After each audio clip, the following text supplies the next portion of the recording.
I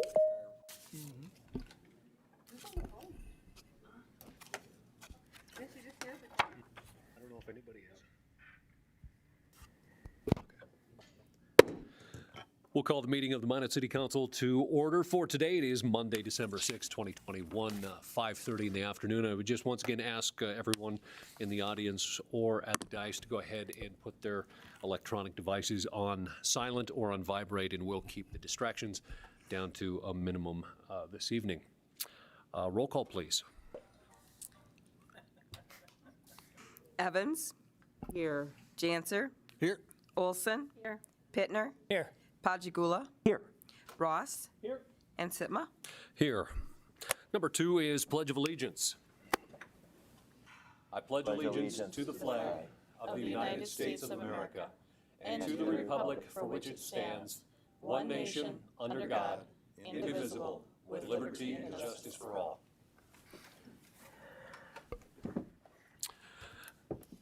Seeing as this is the first meeting of the City Council for the month, we do have our COVID report. We have our Executive Officer from First District Health Unit, Ms. Lisa Clute, here with us, as there has been quite a bit of new information that's been out and about. So good afternoon, Ms. Clute. Good afternoon. And I think Derek is going to put up a slide here shortly. And there you are. So you can see the cases and the positivity rate that we have going on. The cases are moving downward, which is good. Positivity rate is still above that 5%, so that's somewhat concerning. But you can see where most of the cases have been in the younger population throughout most of this pandemic now, or throughout this wave. The last 14 days, we're seeing some of that trending down, so that's good. If you want to slide that up a bit, Derek,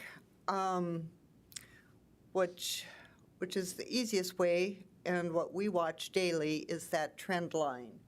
And if you slide that up, you can see that trend line. We had been hanging at a plateau for quite some time, and now we're seeing that trend line go down. So we're very happy to see that. And that's the most important factor that we're watching. We continue to watch hospitalizations. I did talk with Trinity today.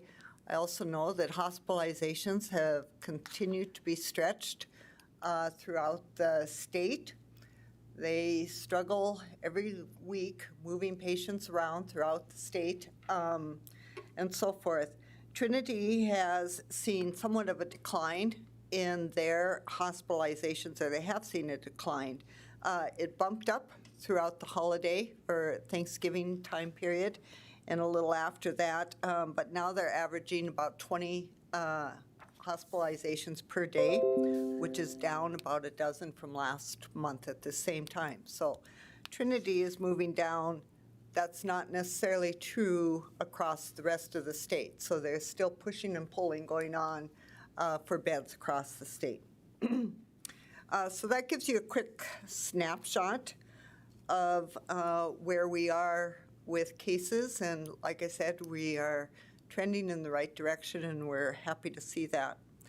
Another thing that we're seeing trending upward is vaccinations. So just an example, and I'm just going to speak for First District Health Unit right now. You can look at the vaccination rate also on that chart that Derek has posted up too. During the first month of November, which we had a large population come in because that's when children's vaccine became available, and we did 986 vaccines that week. 11/8 through 11/12, we were doing 756 vaccinations, and these are just COVID vaccines, they're not flu vaccines.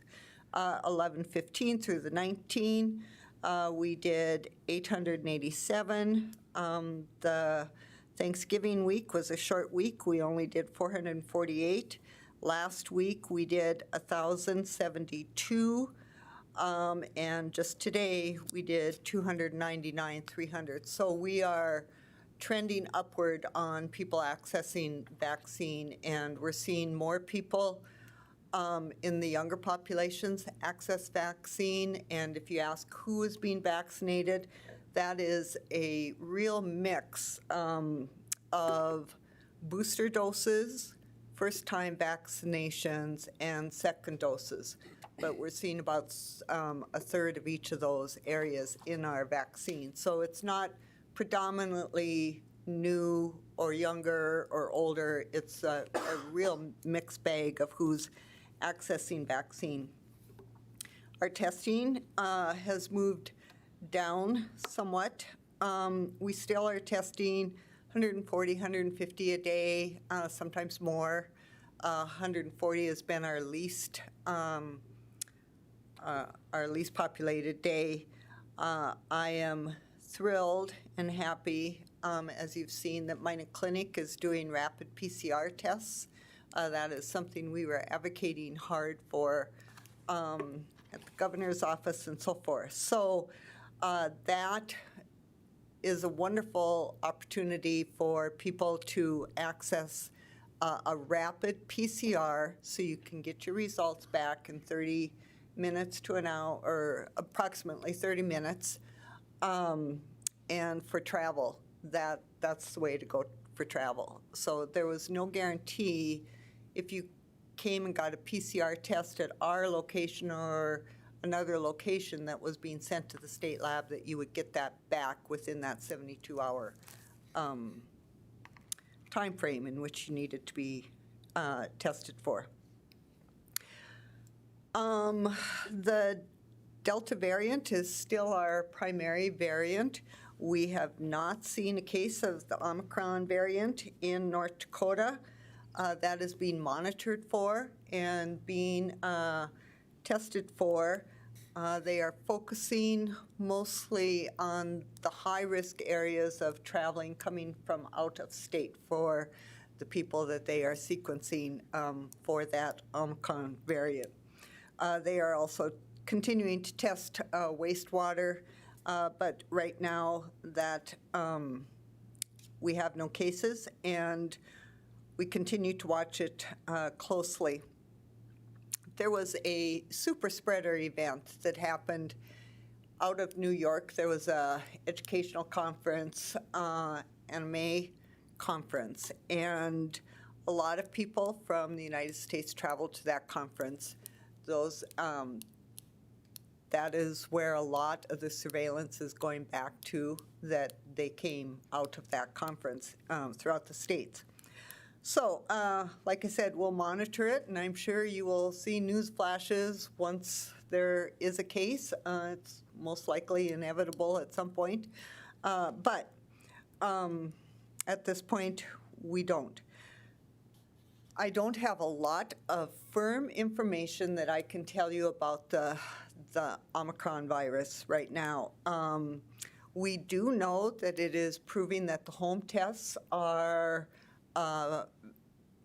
effective with the Omicron virus, and so we would continue people, or to urge people to use that. I don't think 100% effectiveness, but they are showing that that is a reliable test process. To say whether or not the vaccine is effective on this, how fast it's spreading, the severity of the disease, all of that information can't be answered. There are hypotheses and guesses on that right now, but until scientific data is more complete and concluded, I just am not comfortable sharing any of those hypotheses because it's not solid information yet. So stay tuned, and we'll continue to monitor it. The other thing that changed is 2 years old and older traveling via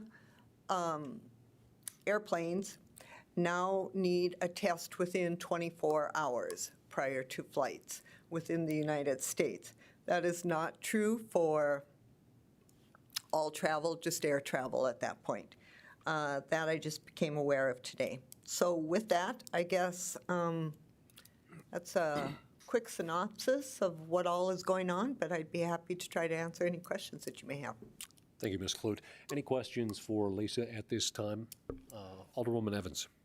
So, sorry, Lisa, it's not a COVID question, but do you have any sense of how we're doing with the flu vaccines? Yes, and thank you for asking. We are seeing some downward trends on the flu vaccine. Our rates aren't as high as what they were in previous years. We are continuing to promote the flu vaccine, making it available for those that want to have the flu vaccine. And you can call at any point, stop by First District, get a flu vaccine. Most of your physicians all have that in their offices, as well as pharmacies too.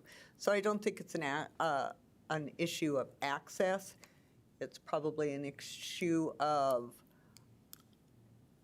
you know, it's all speculation. I just won't speculate what that may be, so.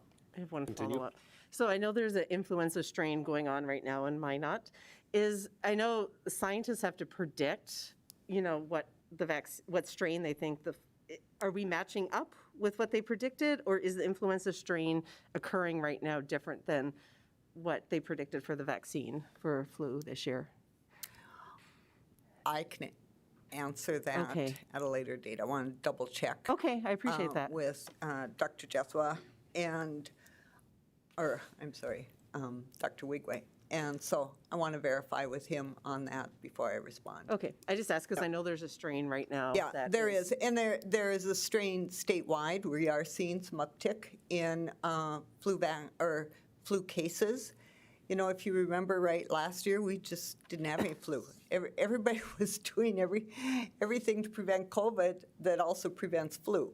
And so when you're wearing masks, washing hands, staying home when you're sick, all of those things, flu doesn't spread. And so we're monitoring that, and we'll see how flu season goes. Thank you.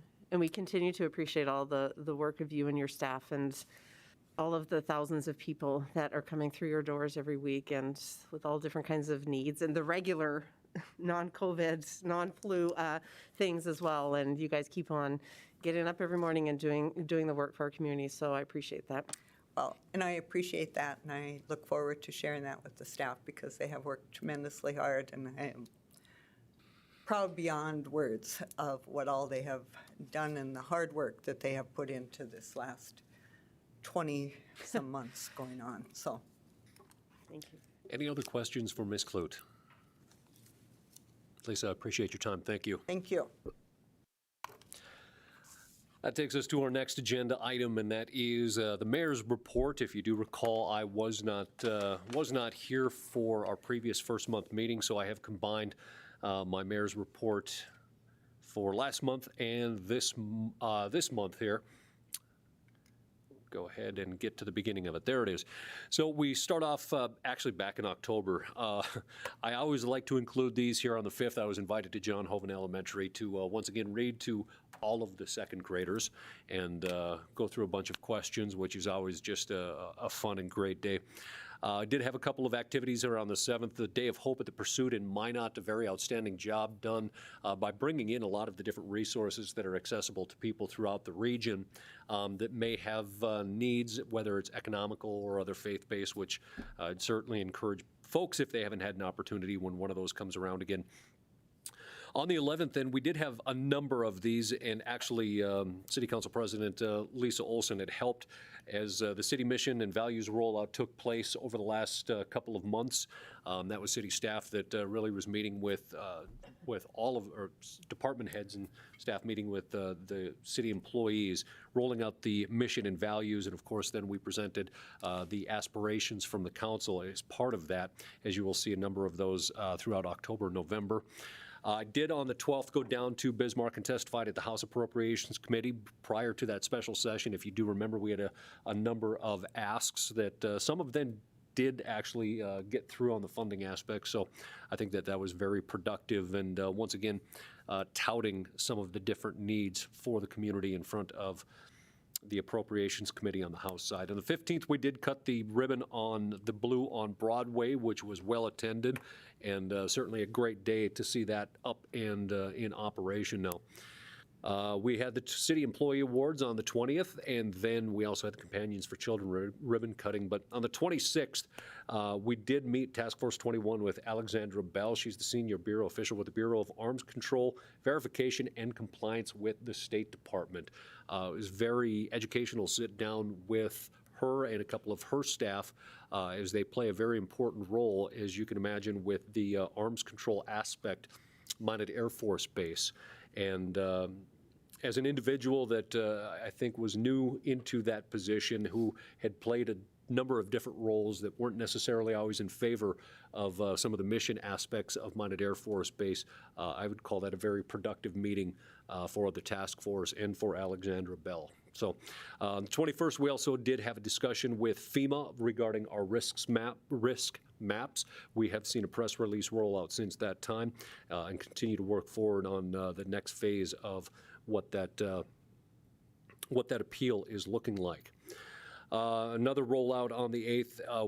I did attend the Chamber EDC Board meeting on the 10th, a couple of more rollout meetings, then attended the North Dakota Association's annual meeting for the North Dakota State Fair, and then on the 17th, county redistricting meeting held at the Ward County Administration Building. Every 10 years after the census, there is essentially a meeting of representatives from the Ward County's largest city, of course, that being Minot, the county board president, and then a representative from the cities within Ward County on whether or not that the county wants to take a look at going back to districts or stay at large. The discussion was fairly short, and it came to a unanimous decision.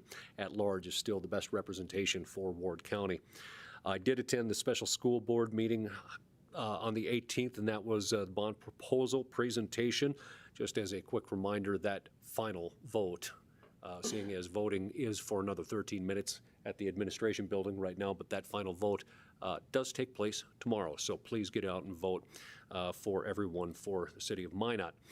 On the 20th, then, the Minot Air Force Base Military Ball was held. I did convince my wife to go out and attend that with me, as well as Alderman Janser and his wife. And then I did have a couple of flood home acquisition finalization closings this month and last month. And then also on the 30th, Task Force 21, the annual reception for the North Dakota National Guard and USAF North Dakota, essentially Minot Air Force Base in Washington, D.C., where we were able to spend some time again with Senator Hoeven, and then also meet with National Guard representatives from not only around North Dakota, but other representatives from around the country. That is a very brief, I think I may have even missed a page in there, but I think that is a very brief recap of all of my meetings. I did have another 50 other meetings that essentially regarding city business, and then phone calls, emails, and social media and staff interactions. So I'd be happy to answer any questions on my activities over the last couple of months.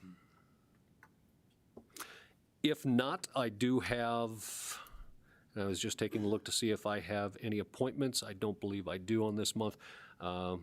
We will go ahead and actually, we do have a number of mayoral appointments for consideration. Move approval. Motion by Alderwoman Olson for approval. Is there a second? Second. Second by Alderman Janser. Any discussion on the motion for the approval of the appointments to the 2040 Comprehensive Plan Steering Committee? Any discussion? Seeing none, please call the roll. Olson, Yes. Pittner, Yes. Pajigula, Abstain, since I'm one of the subjects of the motion. Ross, Yes. Sitma, Yes. Evans, Yes. Janser. Yes.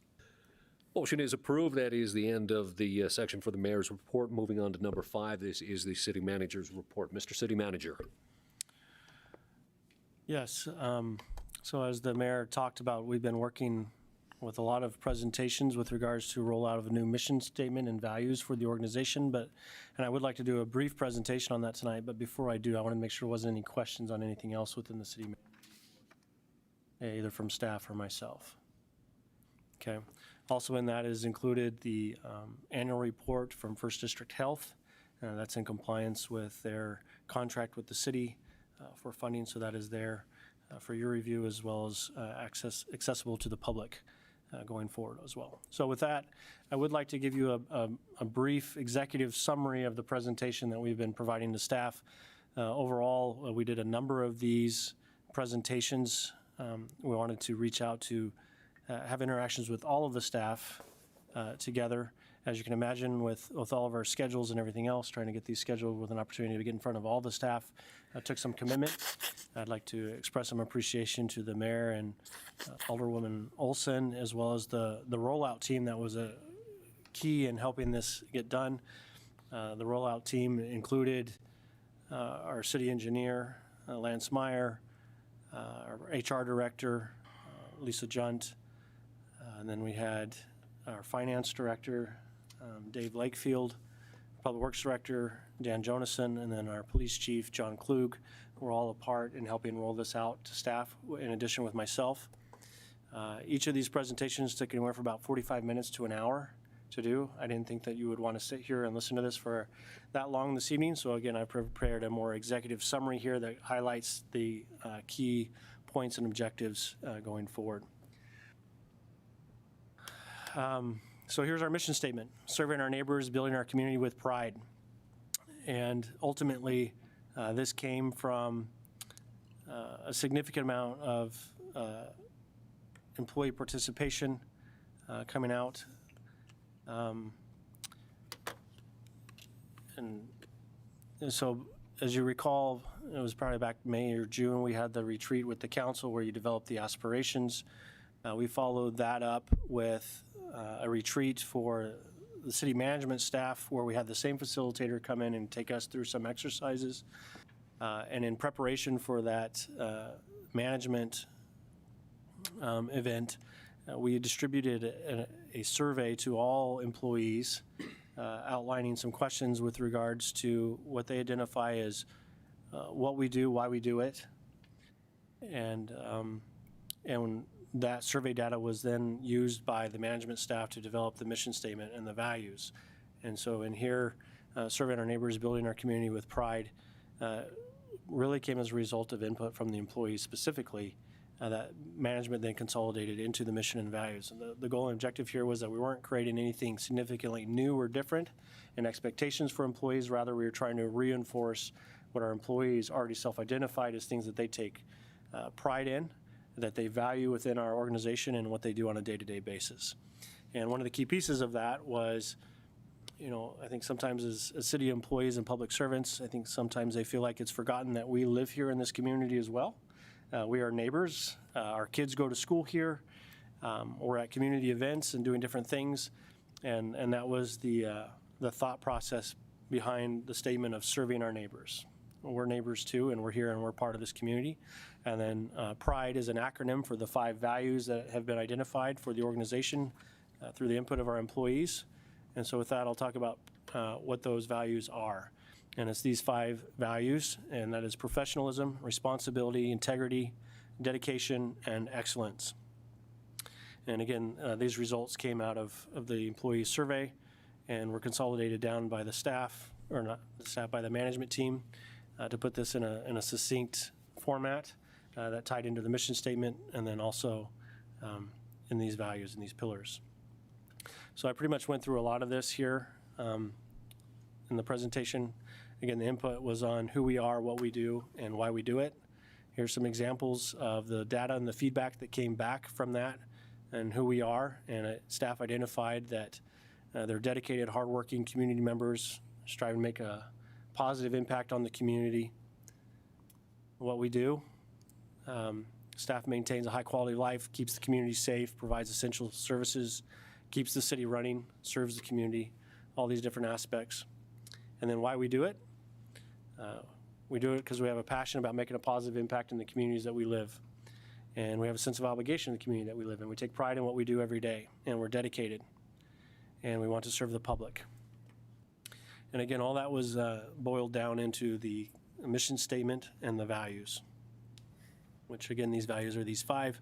And then each of the rollout team was assigned one of these values that they then provided a definition to employees, talked about ways that that could be better implemented into our day-to-day efforts, and then provided some examples from staff of what these values look like within our organization. Again, we also wanted to tie this back to the work that the council has done with the aspirations, which is why we had the mayor and Alderwoman Olson there and available, and they did a great job of talking through what those aspirations mean. And in essence, the aspirations are what we're trying to accomplish. The mission and statement and values is how we as employees help you as the council accomplish these aspirations on behalf of the community as a whole. So again, there's just a reminder again for the council and the public of the aspirations that you've created of being dynamic and prosperous, resilient, prepared, safe and welcoming, excellent and connected. Again, Magic City aspirations are where we're going, and pride is who we are and how we get there. So applying pride, these are the definitions that our rollout team provided to all city staff of what these values are. Professionalism being performing your job with the very best skill and expertise while communicating to others with empathy, facts, and kindness. Some examples would be often, explaining special assessment districts or those types of things that sometimes aren't very popular but are part of our process. And even though sometimes maybe the citizens may not be very happy with the result or the effects of it, but it's our job as staff to be informative and to be professional at all times. We also talked about that professionalism doesn't necessarily represent having a degree, but that you have experience and you're the subject matter expert within that area and that job, whatever job that is that we're performing on behalf of the public in the city. And using skills and those types of things. The next value is responsibility. Being dependable and accountable for our actions, keeping our word and honoring our commitments. It is accepting the outcomes for what we say and do, and allows us to develop our own potential rather than comparing ourselves to others. And responsibility often requires us to complete tasks that we don't like to do. So taking responsibility, we had a little video here actually that provided some comic relief a little bit here, but just kind of talking about that we need to take ownership for what we do, and we're accountable for that. And often that means that we need to show initiative as opposed to waiting for someone else to come do something or bail us out. And the next value is integrity, doing the right thing, even if no one is watching. And here's an example of an employee that was honored for safe driving. I think this was a national award that he received. Again, an example of even if you're out on your own, making sure you're doing what you're supposed to, how you're trained in the proper ways. Here's another example, a routine traffic stop. Our officers are often out having one-on-one interactions with citizens and making sure that we're doing the right thing at the right time in the right places at all times, whether anybody's watching or not. And that's the service that we're committed to in providing our services with integrity. Dedication, the desire to make your community a better place by going above and beyond your job description. In essence, this is it's everybody's job to make sure that the city is doing everything it can to provide quality services to our citizens.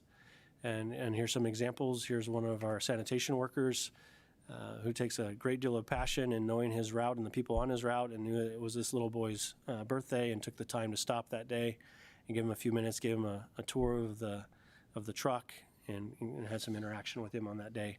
In fact, there was even an example this week of our firefighters stopping at a lemonade stand. Those types of things are things that really have an impact. And it's looking out for your fellow man or animal, taking time to, save some baby ducks that fell into a storm sewer.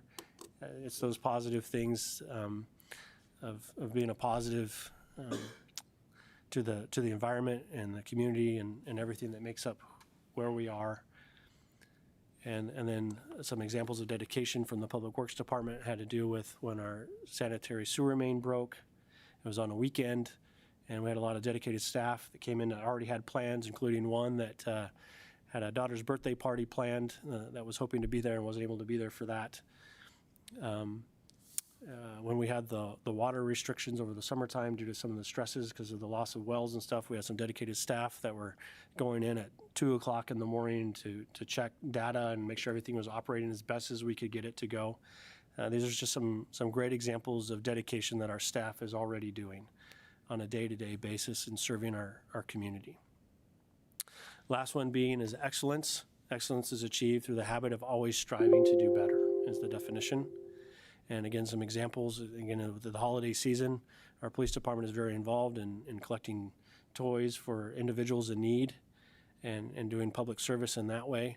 We also had a recent example with some training that some of our police department was going to, and there was a statewide challenge to try and bring together some backpacks that could be distributed to children in need in times of events that aren't positive.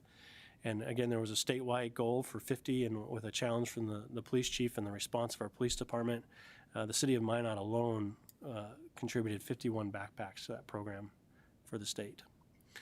And anyway, so that's our mission statement and our values. We're working on implementing that deeper within our organization. That includes, more importantly, some significant conversation at all department levels on how they can use these mission statement and these values and tweak that to the services that they're responsible for specifically. But collectively, there's 3 committees that I am standing up that will involve significant employee involvement that will help ingrain this mission statement and these values further into our culture and our identity. The first one is a Personnel Policy Review Committee. It's been some time since the city's personnel policies have been reviewed and updated. And so this committee will primarily be made up of mid-level management and some other employee representation. And the committee will have representation from every department that will have an opportunity to come.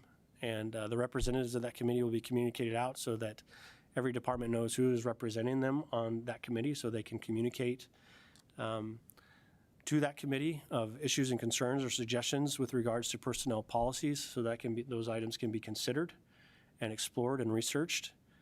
And then ultimately this committee will provide a recommendation to the management team of changes to personnel policy. Management team will then finalize that in conjunction with myself, and then that will be presented to the Civil Service Commission for approval, as city ordinance requires all personnel policies be reviewed and approved by the Civil Service Commission. This is a committee that I see being a long-standing committee. It has a lot of work ahead of it. I anticipate it to be 6 to 9 months probably for this committee to review through the personnel policies and provide recommendations. But then once that initial review is completed, I would like at least some annual component where this committee convenes and can provide recommendations of any potential personnel policy changes to the management staff in my office for consideration on an annual basis. I think that'll strengthen communication between management and staff.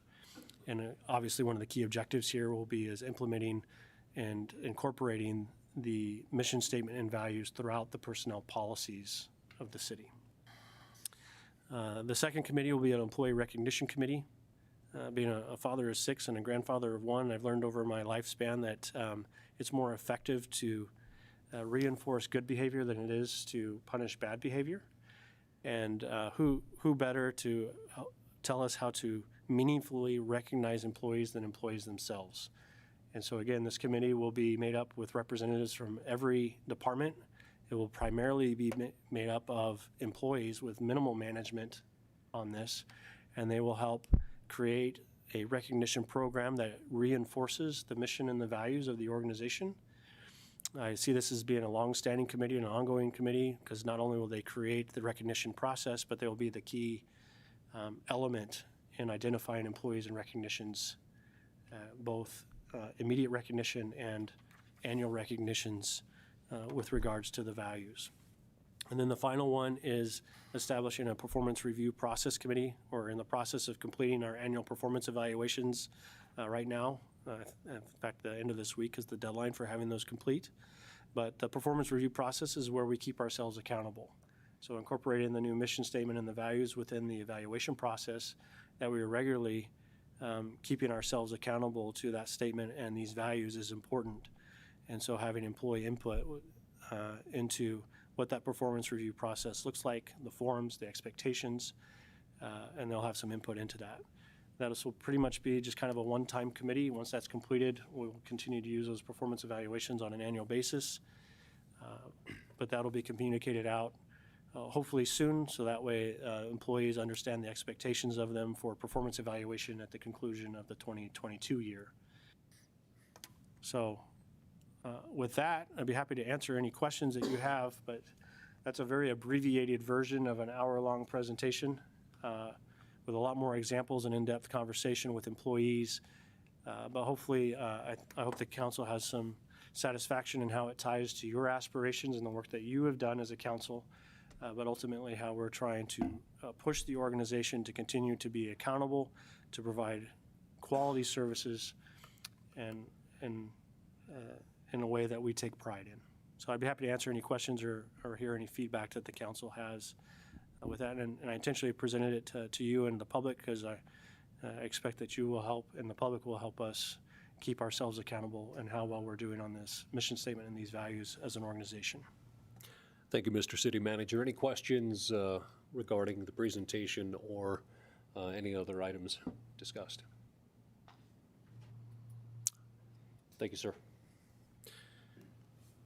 With that, we are moving on to our next item on our agenda. That is number 6. That is our city attorney's report. Ms. Hendershot. Mr. Mayor and members of council, I submitted a written report once again, and I would be happy to take any questions.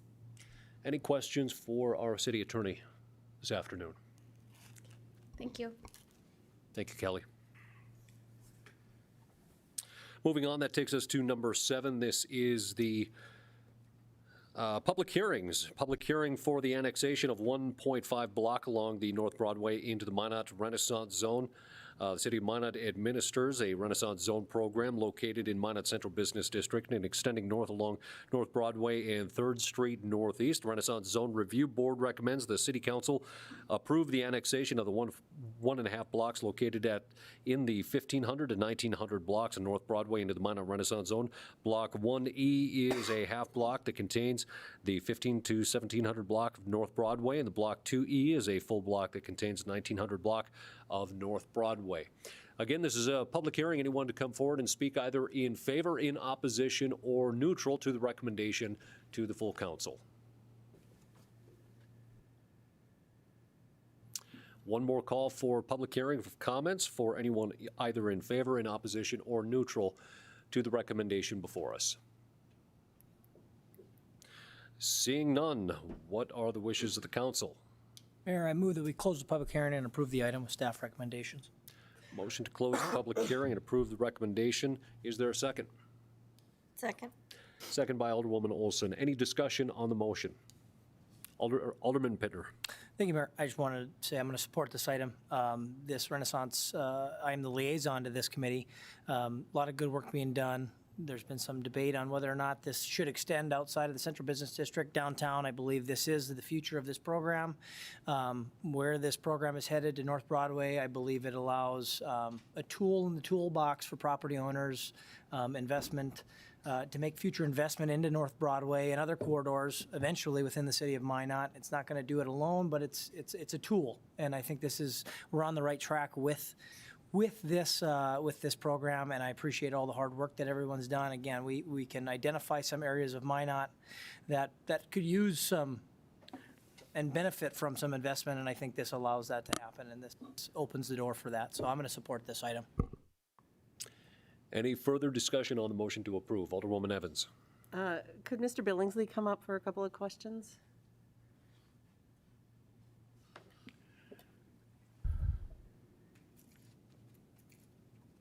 Good afternoon, Mr. Billingsley. Good afternoon. Alderwoman Evans. Hi, Mr. Billingsley. So you gave us the list of the impacted properties on these 2 blocks. Tell us what the whole concept of annexation into a Renaissance zone means for these properties.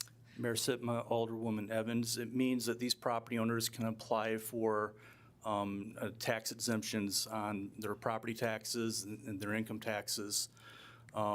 They can apply as long as they follow the guidelines of the program.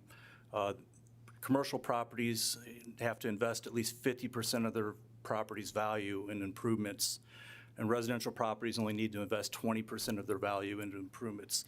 If they do that, then they get 5 years of property tax exemptions and income tax exemptions through the state of North Dakota.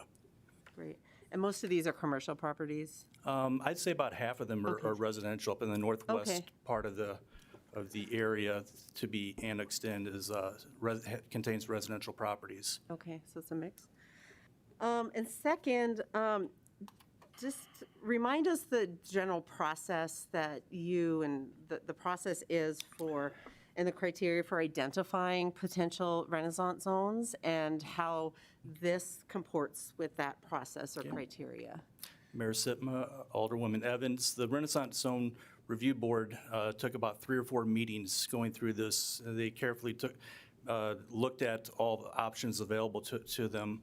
The city currently has a block and a half available that we can add into the Renaissance Zone.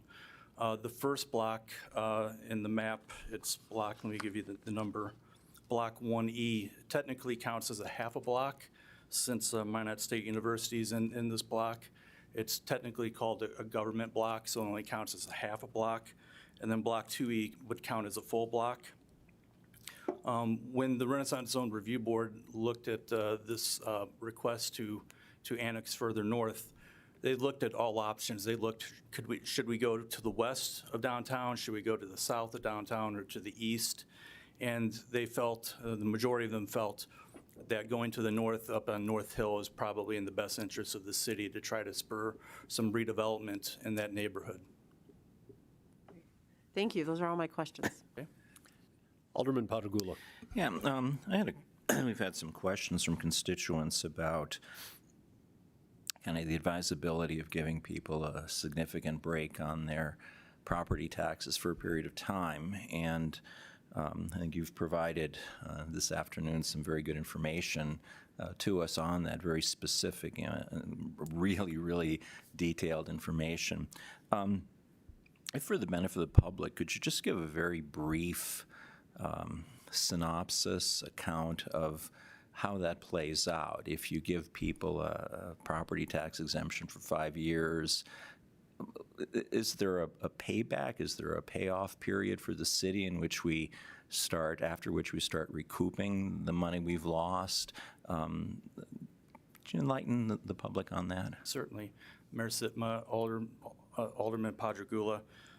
In many instances, the amount of money that's invested in the property brings the value of the property up so high that we can regain the lost revenues that are caused through the exemption within just a couple of years. In some cases, maybe just in 1 year.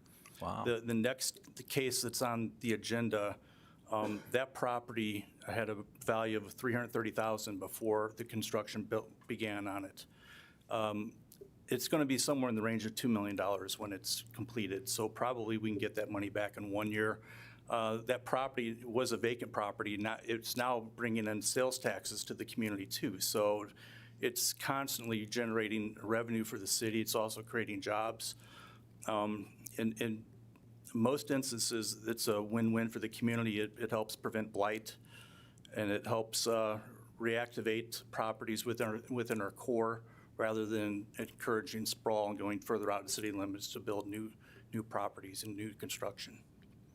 So your professional opinion as a developer, person managing urban development, is that this is a win-win proposition? Mayor Sitma, Alderman Padragula, yes, it is. That's what It's a win-win for all sides, the city and the developer and the community. Thank you. Mr. City Manager. If I may, I just want to make a point, and while Brian's here so he can correct me if I'm wrong, I think there's maybe a misunderstanding or a conception when we talk about property tax exemption that it applies to all the property taxes applied to the property.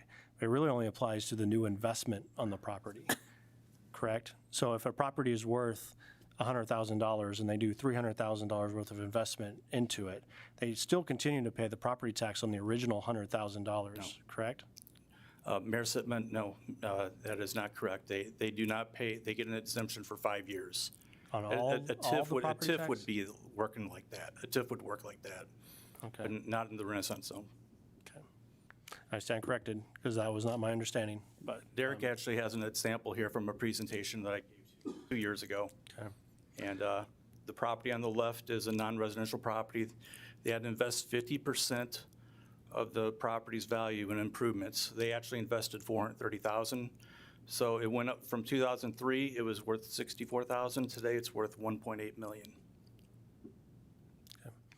Well, again, as you see, the value increases, and that's the main incentive that you're doing. I'm a little bit more used to your current property tax rates are frozen, and you continue to pay that, and you only get the exemption on the new value. But anyway, this is what it is. At the end of the day, it does net significant return on investment for the public. But anyway, thanks. Any other questions for Mr. Billingsley? Thank you, Brian. Thank you. Any further discussion on the motion to approve? Final call for discussion. Seeing none, the motion is to approve. Please call the roll. Pittner, Yes. Pajagula, Yes. Ross, Yes. Sitma, Yes. Evans, Yes. Janser, Yes. Olson. Yes. Motion is approved. 7.2, public hearing, the Renaissance Zone final approval for projects 9, M97, M98, and M99. Chad Thompson, representing Dakota Apple Partners. Partnership recently constructed a commercial building located at 304 4th Avenue Northwest. The Minot City Council issued conditional approval of the Renaissance Zone project in December 2020. The Renaissance Zone Review Board recommends final approval of the application for a Renaissance Zone project filed by Dakota Apple Partnership for a 5-year property tax exemption, including the improvements and land for a state income tax exemption for Noodles and Company and Jersey Mike's subs on the property located at 304 4th Avenue Northwest. Again, this is a public hearing for anyone to come forward and speak either in favor, in opposition, or neutral to the recommendations that are before us. One more call for a public hearing for anyone to come forward and speak on the issue. Seeing none, what are the wishes of the council? Alderman Pittner. Thank you, Mayor. I'd move that we close the public hearing and approve the item with recommendations from staff. Motion by Alderman Pittner to close the public hearing and approve the recommendations. Is there a second? Second. Second by Alderman Ross. Discussion on the motion. Any discussion? Alderman Pittner. Thank you, Mayor. I just want to make sure that we drive home the point that Mr. Billingsley brought up, that, again, there will be a property tax exemption for the next 5 years on this property if approved, but during that 5-year period, Noodles and Company, Jersey Mike's, whatever other vacant businesses go into that, will be generating sales tax for the community of Minot. That is not an exemption. So there will be jobs created through this program because of that development that happened. So again, there are tertiary benefits to move forward with this. I just want to make sure that the public is well aware of those benefits. Further discussion. Alderman Patagula. I guess one thing, too, I would add is that in the extension we just approved in the previous item, a fair number of residences are included. In fact, it stops right next to my house. My house is not included in the zone.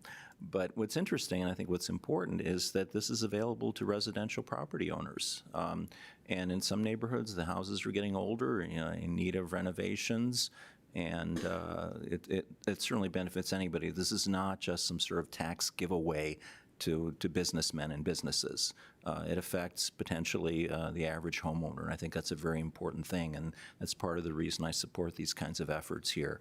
It's not like we're giving money towards some humongous corporation that owns a stadium and wants to supposedly help the community by having us give up taxes for years.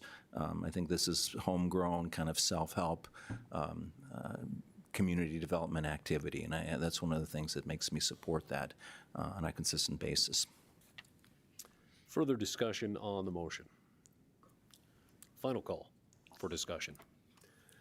Seeing none, the motion is to approve the recommendations. Please call the roll. Pittner, Yes. Pajagula, Yes. Ross, Yes. Sitma, Yes. Evans, Yes. Janser, Yes. Olson. Yes. Motion is approved. That takes us to Section 8 of our agenda. This is the consent items. There are 29 different items within our consent agenda. I have been asked to pull 8.10 and 8.29 for individual discussion. Are there any other items on consent that need to be pulled for individual discussion? Otherwise, they will be passed as recommended. Seeing none, what are the wishes of council? Move approval on remaining items. Motion by Alderman Pittner to remove the remaining items. Is there a second? Second. Second by Alderman Ross. Any discussion on the motion to approve? This is 8.1 through 8.9, 8.11 through 8.28.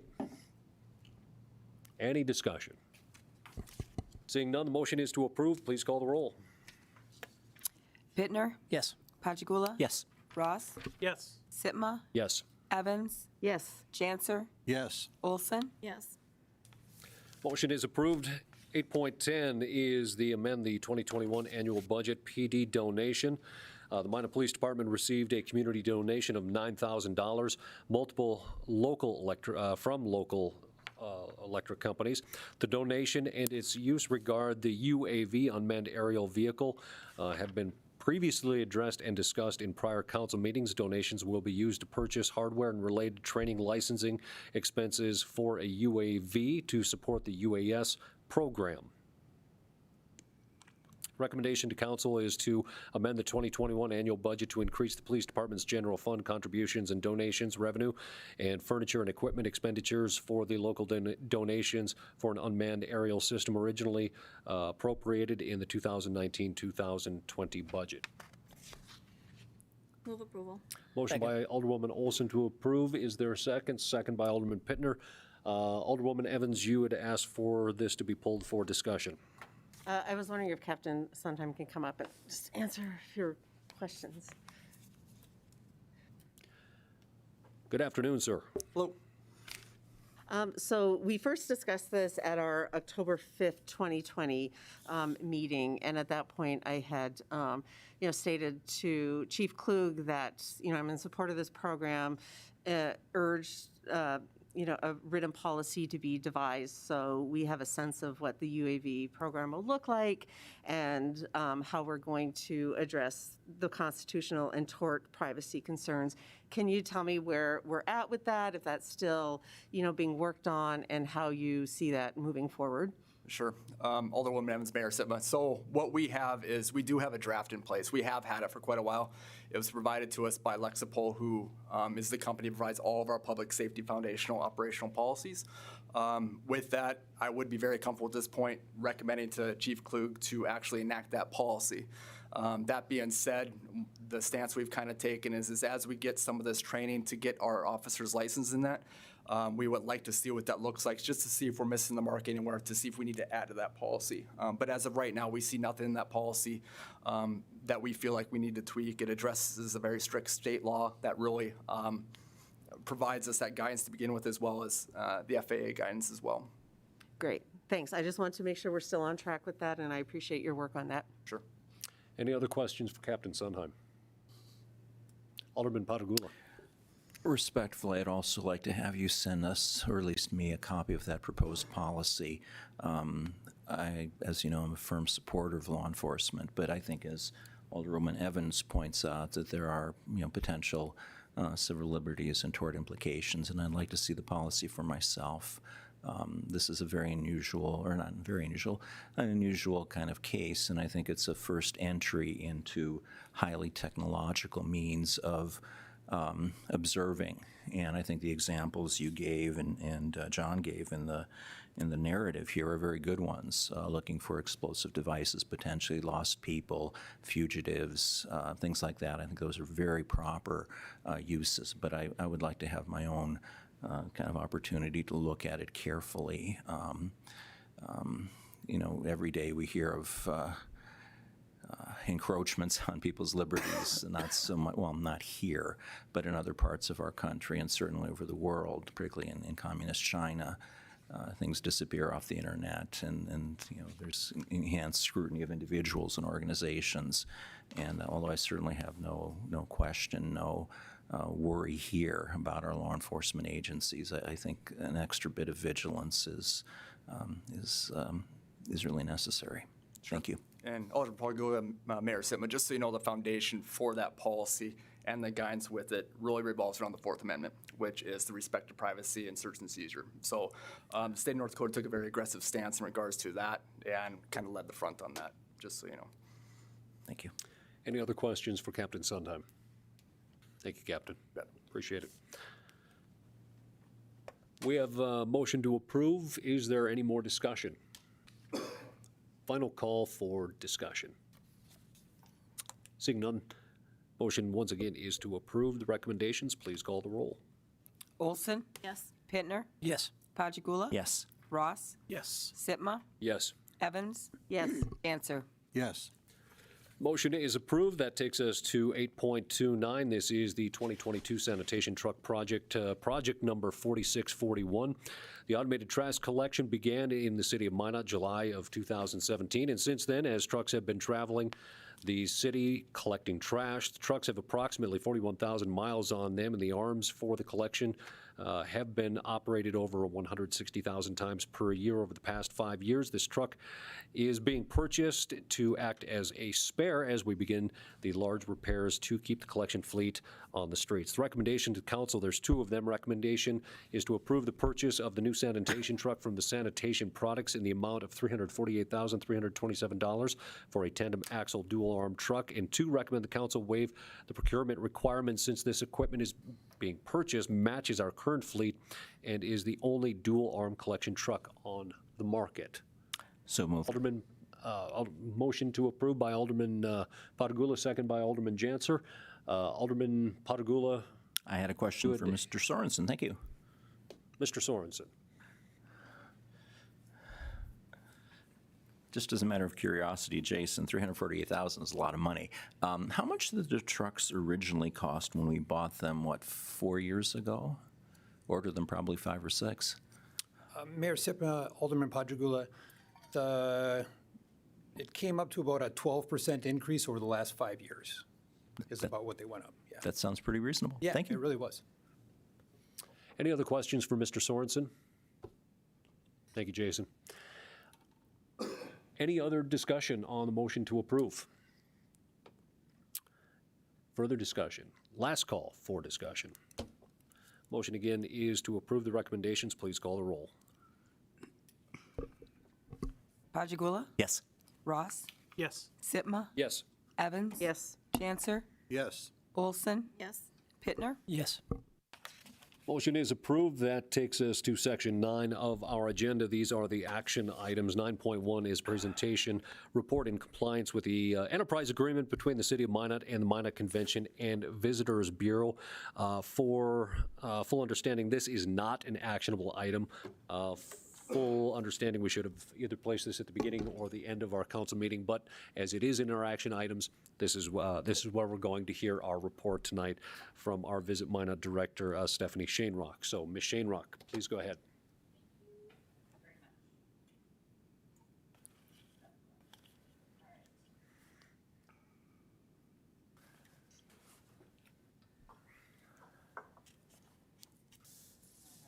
Okay. Mayor Sitma and members of council, thank you very much tonight for giving me a few minutes of time, giving us our time to talk. Is your microphone on? Derek is asking. Hit the little gray button at the bottom of the base of the microphone there. Right on the side. There we go. How about that? You're welcome.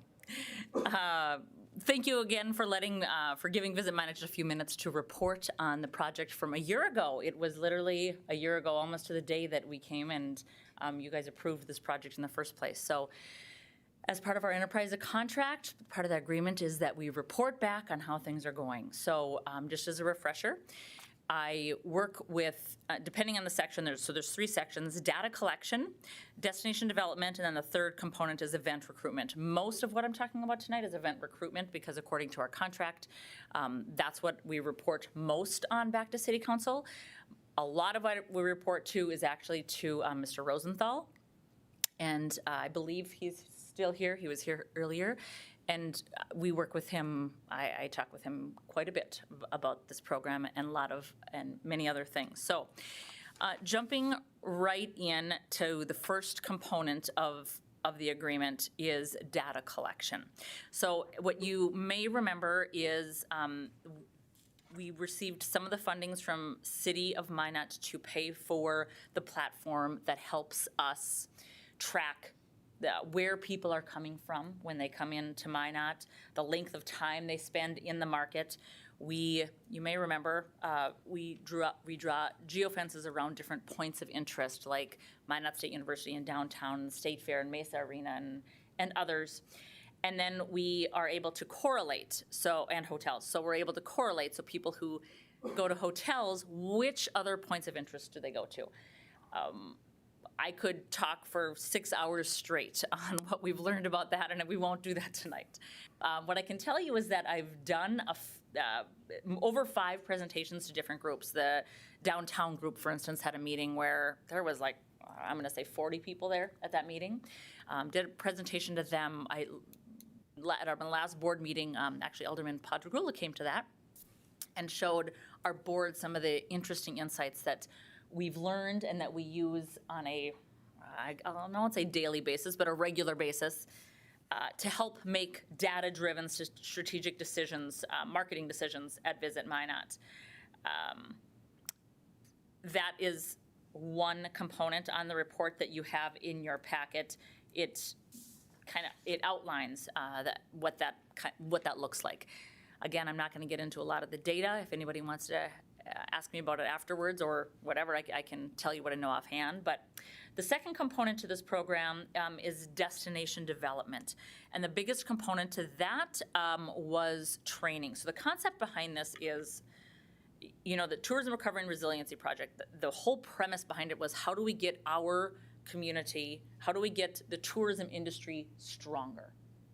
And so it's been recognized that, okay, if we can develop our destination, it makes the entire industry stronger, making our job a whole lot easier and just be able to very simply do a whole lot better job at the end of the day. So we did training. There's 2 components that I want to point out that I don't want to say didn't go quite as planned, because they went off better than expected, but it's still different than what our agreement was. So the original plan was it was going to be frontline training and or marketing training. Well, we learned, because again, a year ago, some of us were delusionally optimistic that the pandemic wasn't going to be quite as prevalent, I guess, in 2021 as it was. And so as we learn and we talk to our stakeholders and the people who we'd be involved with frontline training, we learned from all kinds of businesses, and they said, don't do the frontline training right now. You're going to waste a bunch of money because of the amount of turnover that we are facing. And so they said, you know what, let's wait just a minute, but what we really do need is more marketing training. And that was already on the docket, so that's what we did. So that's the first component I want to point out that didn't go as completely intended, but as I mentioned before, it came off well. The second component is one of the milestones that we had set in our agreement was that it would be done by October 31st. Well, we missed that day by 2 days. We missed that deadline by 2 days, and I'll tell you why. I was able to find an absolute nugget, a wonderful, wonderful trainer from Houston. And this is the thing that we wanted to do with this marketing training. We didn't want a spokesperson who would talk at people for a day and a half or 2 days. That was absolutely not this platform at all. This was hands-on training. So it was meant to be small groups. In that packet, it does talk about groups of who was involved: North Coast Fest, Downtown Minot, State Fair, Minot State University, Dakota Square Mall, Magic City Discovery Center, and others. So we dove into their program. So I found this trainer, and we ended up saving, at a very minimum, $5,000 by bringing her in. And so it ended up being November 2nd and 3rd rather than the week before. So that's the other point that I wanted to point out. One thing that I wanted to show you, and Derek, if you can pull up the presentation that I emailed to you. And all the city council has this, I believe you would have received it before the meeting tonight. This is just, and we can scroll through this really quickly. These are just some, I guess I'll say, testimonials from the different groups that participated. Groups from the Minot Symphony Association to private owners such as Magic City Hoagies, again, Minot State University. If you can just scroll down one page, Derek. Thank you. this is just a few more. So like I said, you've got that, you've all been handed that information. I wanted to show this to you because, again, one of the reasons why we brought this lady in after being able to find her was that we found it was important that these businesses, we learned from them, they didn't want to be sold. And so they were like, you know what, we don't really want anybody local to be coming in and training us and us feeling obligated to purchase. And so it's the way we approached it. And I believe we'll probably do that again because we did have some really great feedback from the different groups that participated. If you want to scroll down one more page, Jarek, this is just a letter from Magic City Discovery Center. This is a good example of a group that we work really closely with. As well as she puts in her letter, she does not have a marketing staff, and so them trying to get on their feet, it was valuable to them for sure. So it was 2 days of training. Betsy did about a day and a half, and then on a separate day, we did Google Analytics training, and I actually did that training just because I've got the background, and so we did have groups participate in that too. The next section that we want to talk about is event recruitment, and that's the Event Recruitment Fund. And again, this really is the biggest chunk of the agreement. And if you remember, a year ago when you all approved the Tourism Recovery and Resiliency project, there was a separate addendum to the agreement that was in January or February. And so that was a separate effort, and that's why that's the biggest component of the presentation tonight, because of the contract that we have with you all. So tonight I've got a few people here who are on the Event Recruitment Committee. And they can do, I felt it was important for you to hear from them. This is the really great part about this committee, and I will have to say, I hope you agree with them in a few minutes when you hear them, but I do believe that this is coming off even better than anticipated, truly. As a refresher, the Event Recruitment Fund, in order to qualify for funding, you either needed to be 30% bigger than previous recent years, or a new event. You also needed to fall into a tier, and those tiers are a certain percentage, like a percentage of people from outside of Ward County, a minimum number of hotel room nights, and then a minimum number of people from outside of Ward County as well. The first one was a percentage of the guests that you either had to be a minimum of 65% of the people that attended the event had to come from outside of Ward County.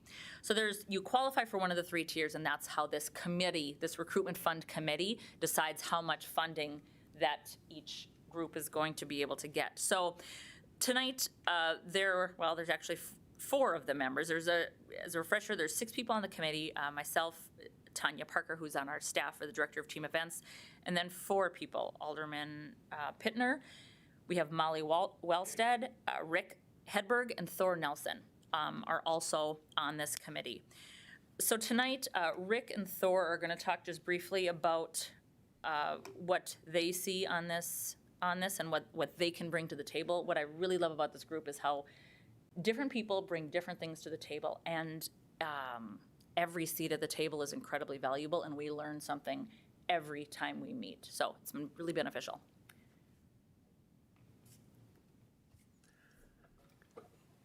Good evening, Mr. Hedberg. Good evening. Thanks for the opportunity to speak. My name is Rick Hedberg.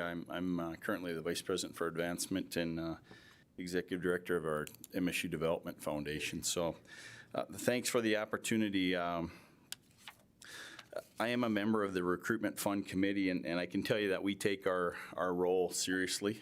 We've met several times and review grant requests and such, and try to vet those requests. I commend you for funding the program a year ago, and it's been probably a little bit of a challenge because of COVID with various events, but personally, I've always felt that Minot probably needed to do things a little bit differently than Fargo and Bismarck in attracting events. I managed tournaments in my former role at Minot State. I was the director of athletics for 15 years, and I managed state tournaments, regional tournaments at the Dome, mainly in basketball. I always felt that we had to be at the top of our game in order to attract those events, in order to retain those events. From the time teams qualified for tournaments until they left Minot, and that was very important. Needed to roll out the red carpet, and the great thing is our businesses, our committee, our volunteers did that yearly and on an annual basis.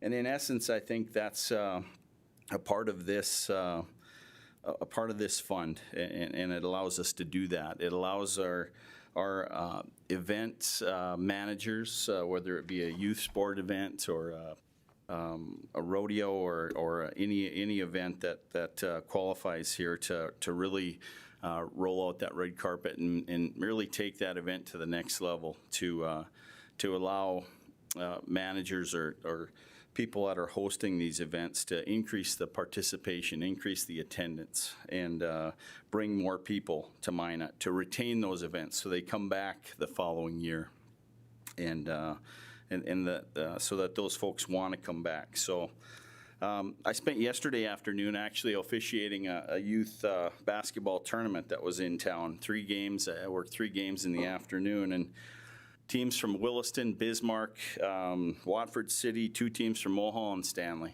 And as I was driving home, I thought to myself, how many of these people would have been in Minot on a Sunday afternoon in December, and from these various towns? The stands were full at Jim Hill Middle School for each one of these games, and it wasn't because my reffing was very good, so I apologize to them for that. But I just don't think many of these people would be in Minot without events like that. And you know, these things happen just about every weekend, whether it be ice hockey in the winter and soccer. We have an indoor soccer tournament that's going to have close to 100 teams in the bubble on our campus here in January. Same thing happens with Thor's group in softball and baseball and so on. And I'm just talking about the youth side of things, youth sports, because people are spending a massive amount of money on youth sports, and not just in Minot, but across the country. And we have spent a massive amount of money in upgrading our facilities as a community. And we have to take advantage of those facilities, and I think this fund allows us to do that. It's a good first step.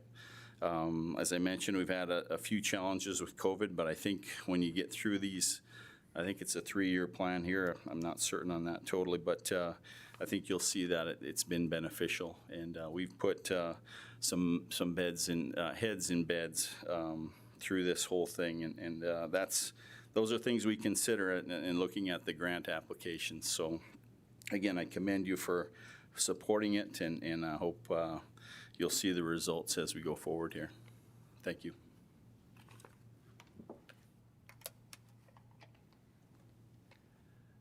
Good evening, Mr. Nelson.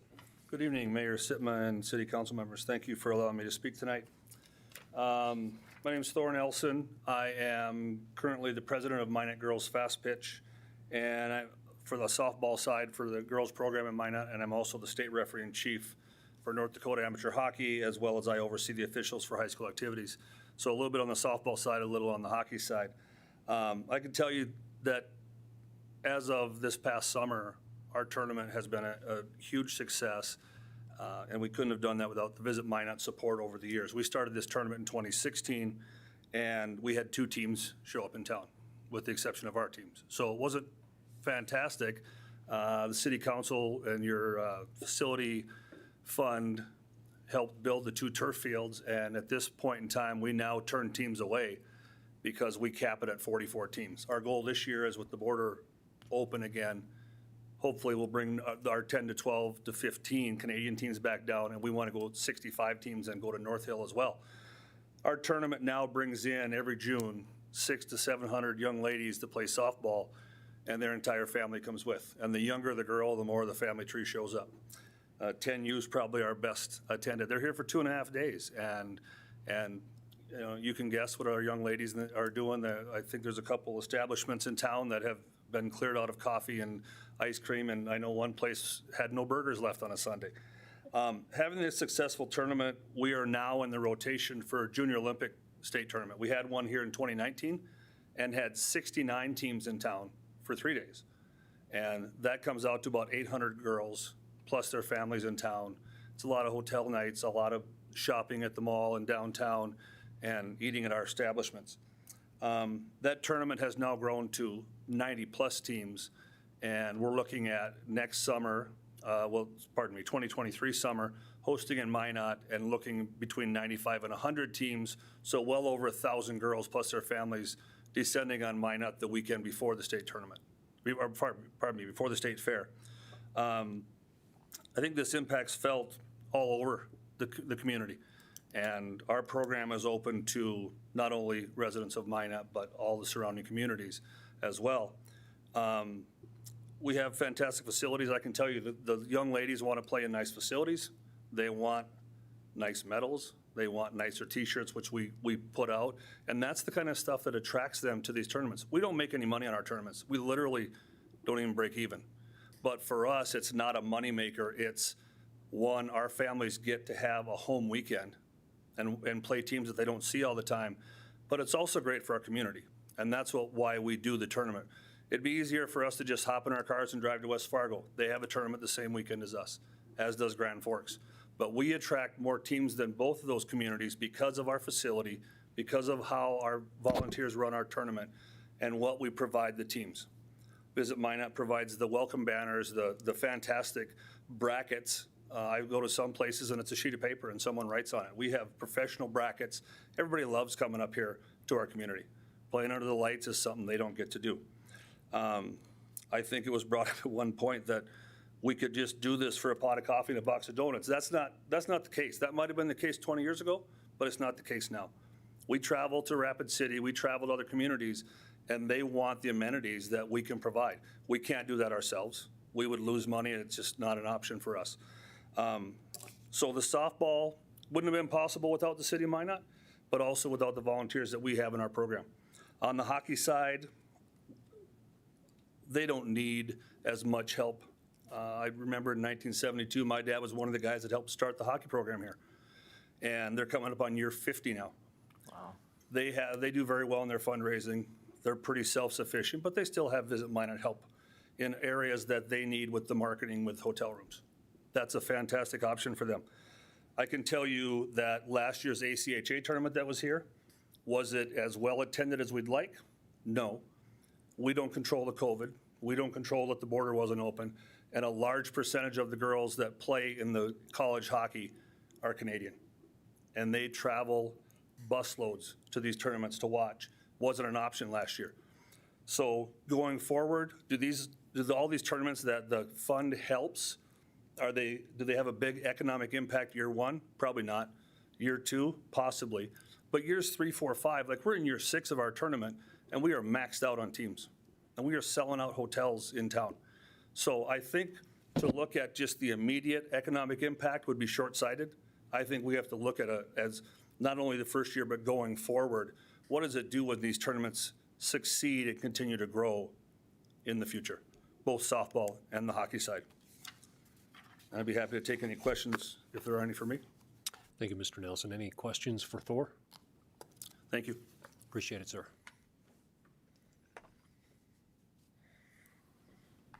Just one more person, Gabriel from the Grand, I wanted to have him chat for just a couple minutes, only because his perspective is just a little bit different than, because he's a recipient, maybe not personally, but he's definitely sees firsthand some of the benefits of these events.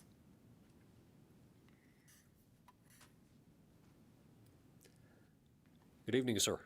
Thank you, Mayor, and thank you, Councilman, for allowing me to speak. Basically, just to coincide with what they said, I kind of want to give you a little bit of street level view of what I'm seeing when these tournaments, when these rodeos, when these circuits come into town. What I'm seeing is a direct economic impact, not just in my hotel, but the community around us. I went back and looked at some numbers now that I was coming here without sharing too much. It just off the top of the head, the last circuit, the Badlands circuit, for example, that's a couple hundred room nights just in my hotel alone. I am a member of the Hotel Association. We know how big these tournaments are like this are important to not just hotels, but all our surrounding areas. I also look back, what I'm also seeing, if I'm looking at the driver's log, I know if I have a tournament or something like that, I have to put additional drivers out in town because we do give shuttle rides. A good percentage of that, not surprisingly, is the downtown. Restaurants, bars, now activities. These are things that I'm just seeing on a street level. In general, I'm a very competitive person, and I think the last 5 years or so, I always like thinking like, why does Bismarck get this tournament? Why does Fargo get this tournament? We're just as good, if not better. And I think as aggressive as I was, it was almost, I was small-minded. Now I really am starting to think, why can't we steal a tournament from Colorado? Why can't we steal it from Montana? And that's the kind of mindset that we got to have. I do believe that the city, especially hoteliers and restaurants alike, we do have the people put in place to deliver exceptional service.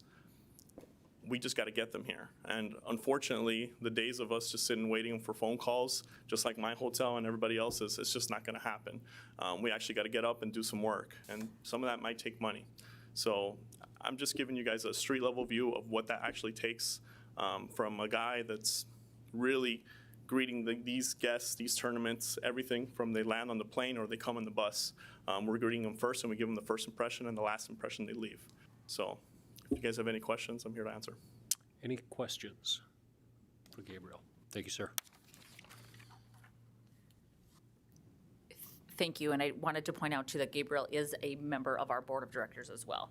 And just to kind of wrap up real quickly, Derek, if you can go to the 4th page of that document, onto the recipient, recruitment fund recipients, you can see here a few different quotes or testimonials, I guess, from different groups.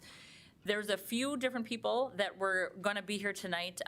Fred from the Mine at Wiseman's was one of them.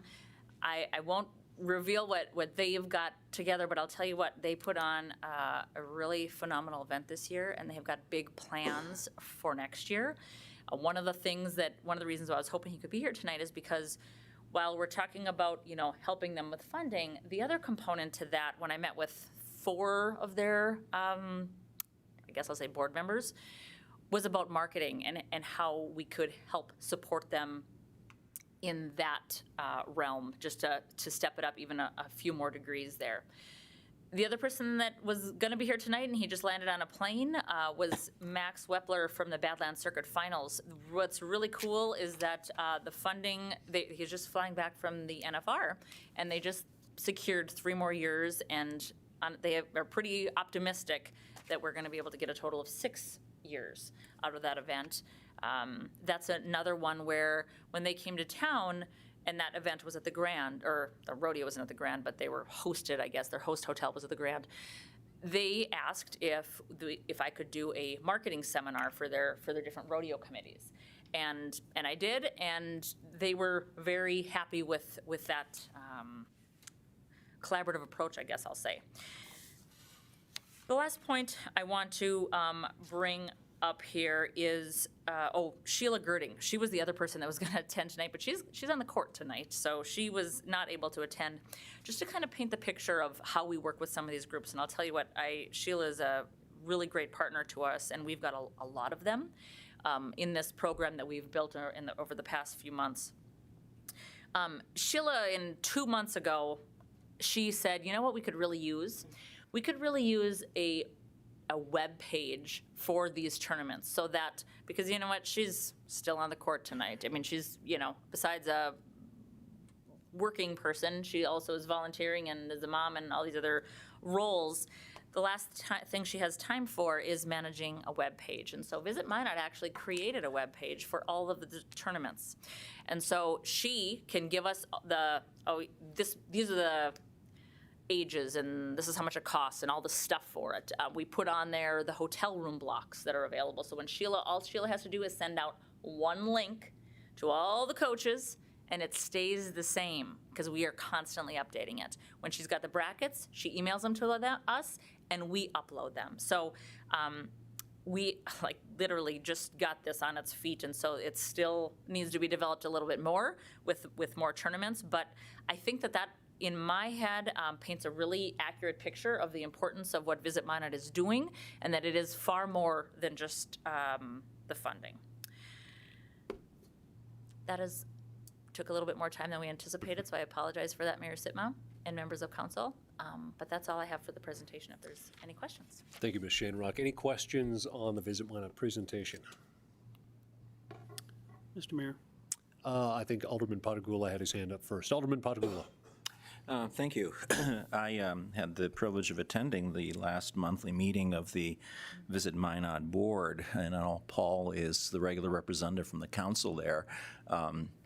I wanted to come and see for myself, given some of the conversations that have occurred recently in the community. And I was very impressed with what I saw and what I heard. I was particularly impressed by the use of data to try to help local organizations in terms of understanding what their customers and clients are and in trying to market their resources. The director of the Minot Children's Discovery Center said in her letter, "Since we do not currently have marketing staff, the information Visit Minot will be able to provide through this project will be valuable to us." Actually, I think it will be invaluable. It will give us tools to better focus our marketing efforts and effectively reach our target audience. And I was just stunned with the level of particularity and detail that the data system you have access to now, I think courtesy of us, could give. And these are precisely the organizations that need the help, the individuals, the small businesses, the mom and pop establishments, if you will, the groups of volunteers. They need this kind of help. It's not the Walmarts of the world, it's not the Targets, it's not the Starbucks. They have incredibly powerful data gathering, data utilization, and planning machines. Sometimes these machines are used for ill purposes, as we mentioned earlier, by other large organizations, particularly governments. But if that information is out there, I see no reason why we shouldn't use it. And I was really stunned by how much information was coming out of there and how practically useful it was. Obviously, these testimonials are important. You know, your description of the workshop you conducted was also very positive, but the data was just incredible. Without giving any trade secrets, you know, we could tell that our customers aren't coming from Chicago or St. Louis. They're coming from Watford. And they will be coming from Brandon, hopefully pretty soon. And I think we can do a tremendous amount as a municipal government in helping these organizations and individuals. It's nonpartisan. We don't make money off of it. But I think it's a very important service in developing the community. And I was, this is the first demonstration I've had in detail, I think, of some of the tools we now have available through our economic development people and programs. And it was just startling how beneficial they can be, and according to the testimonials, are starting to be already. This is the way of the present. This is the way of the future, and I was very pleased to be able to hear that and see that, you know, in person. For me, I guess the only thing I guess I'd slightly disagree with and kind of present a contrarian point of view is I'm not a sports guy, and convention visitors activities and visiting activities have never been justified in my mind in terms of what was the expression, putting heads in beds. I don't think we're here to subsidize an industry. We're not here to subsidize hotels. We're not here to subsidize, I don't think, gas stations. We're not here to subsidize healthcare facilities. They can do that on their own. But I think what we are here is to improve the quality of life in the community. And when people come here, when they develop friendships, when they develop relationships, when they start patterns of behavior that are healthy for their entire lives, being involved in sports activities and cultural and arts activities, that really benefits everybody. It benefits our community tremendously. So my primary rationale isn't the financial one, and isn't supporting certain industries, although, you know, many people think that's important. It's because what it does to the community. It lets people see our community. It lets people experience it. It lets people form relationships. It lets them do things that are important as their families and their children grow and as they grow. And that, for me, is the fundamental justification for Visit Minot and the money we spend on it. It's not the hotel and restaurant and bar business. it's what it does to the entire community. Now, I don't ignore the importance of those activities, those areas of commerce, because they are significant. And I know some communities even value them more highly. My wife used to go every year to a conference in Charleston, South Carolina, and one of their city departments is the Department of Arts and Culture. Just like police and fire, it's arts and culture. Now, Charleston's a world-class destination with their music festival and historical things. We'll never be like that. But that shows you how important people, when the importance people place on those kinds of organizations and those kinds of activities. And we can do the same thing on enhancing quality of life, on enhancing fellowships, on enhancing, health-related activities like sports. So I like I say, was just very, very pleased with what I saw, and I hope that this is, one step in a much greater emphasis on bringing people here and helping them see what we have and helping them develop their own networks and relationships. So I was really impressed. I got to tell you that. Thank you. Alderman Ross. Thank you, Mr. Mayor. First of all, Rick and Thor, thank you for your presentations. I think you're, Rick, making mention of the the huge indoor soccer tournament you guys are hosting at Mott State University. You guys have had that for years, and that is if I remember correctly, part of the bubble, that was paid from the community fund years ago.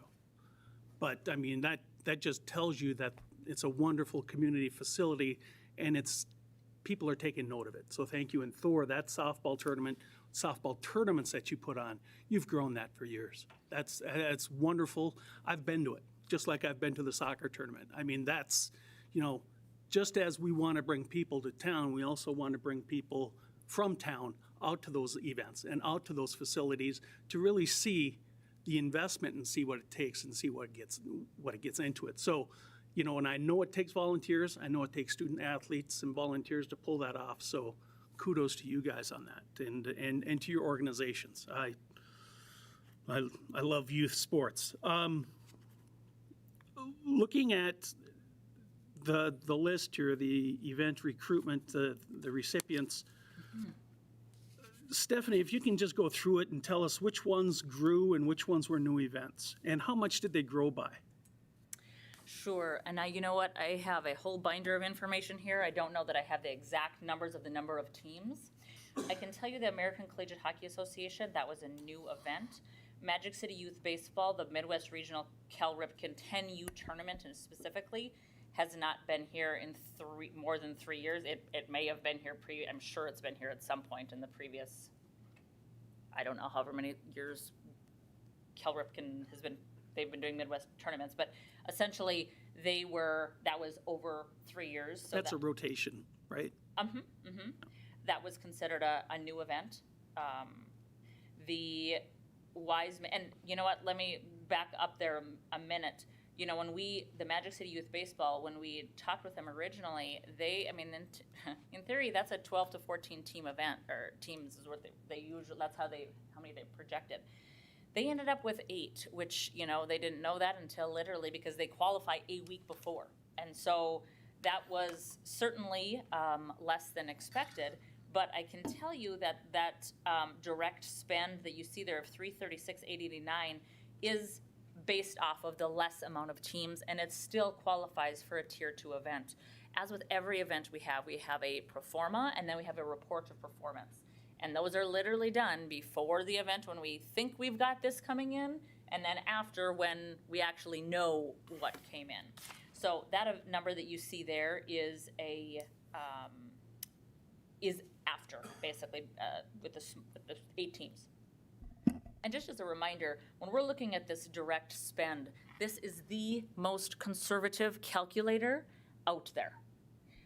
We use it's called Destinations International. They've got a sports module that we subscribe to.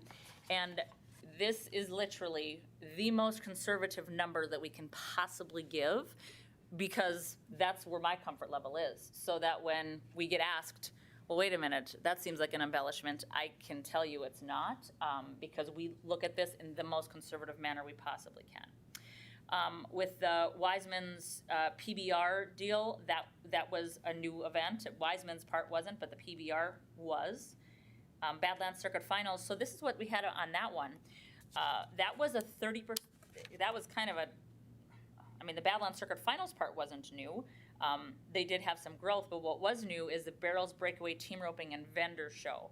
When you look at, and because we monitor that, the GPS data, so we know how many people are coming in from outside of Ward County, so we can see that, right? If they're on the fairgrounds, there's a really nice little bump on that weekend.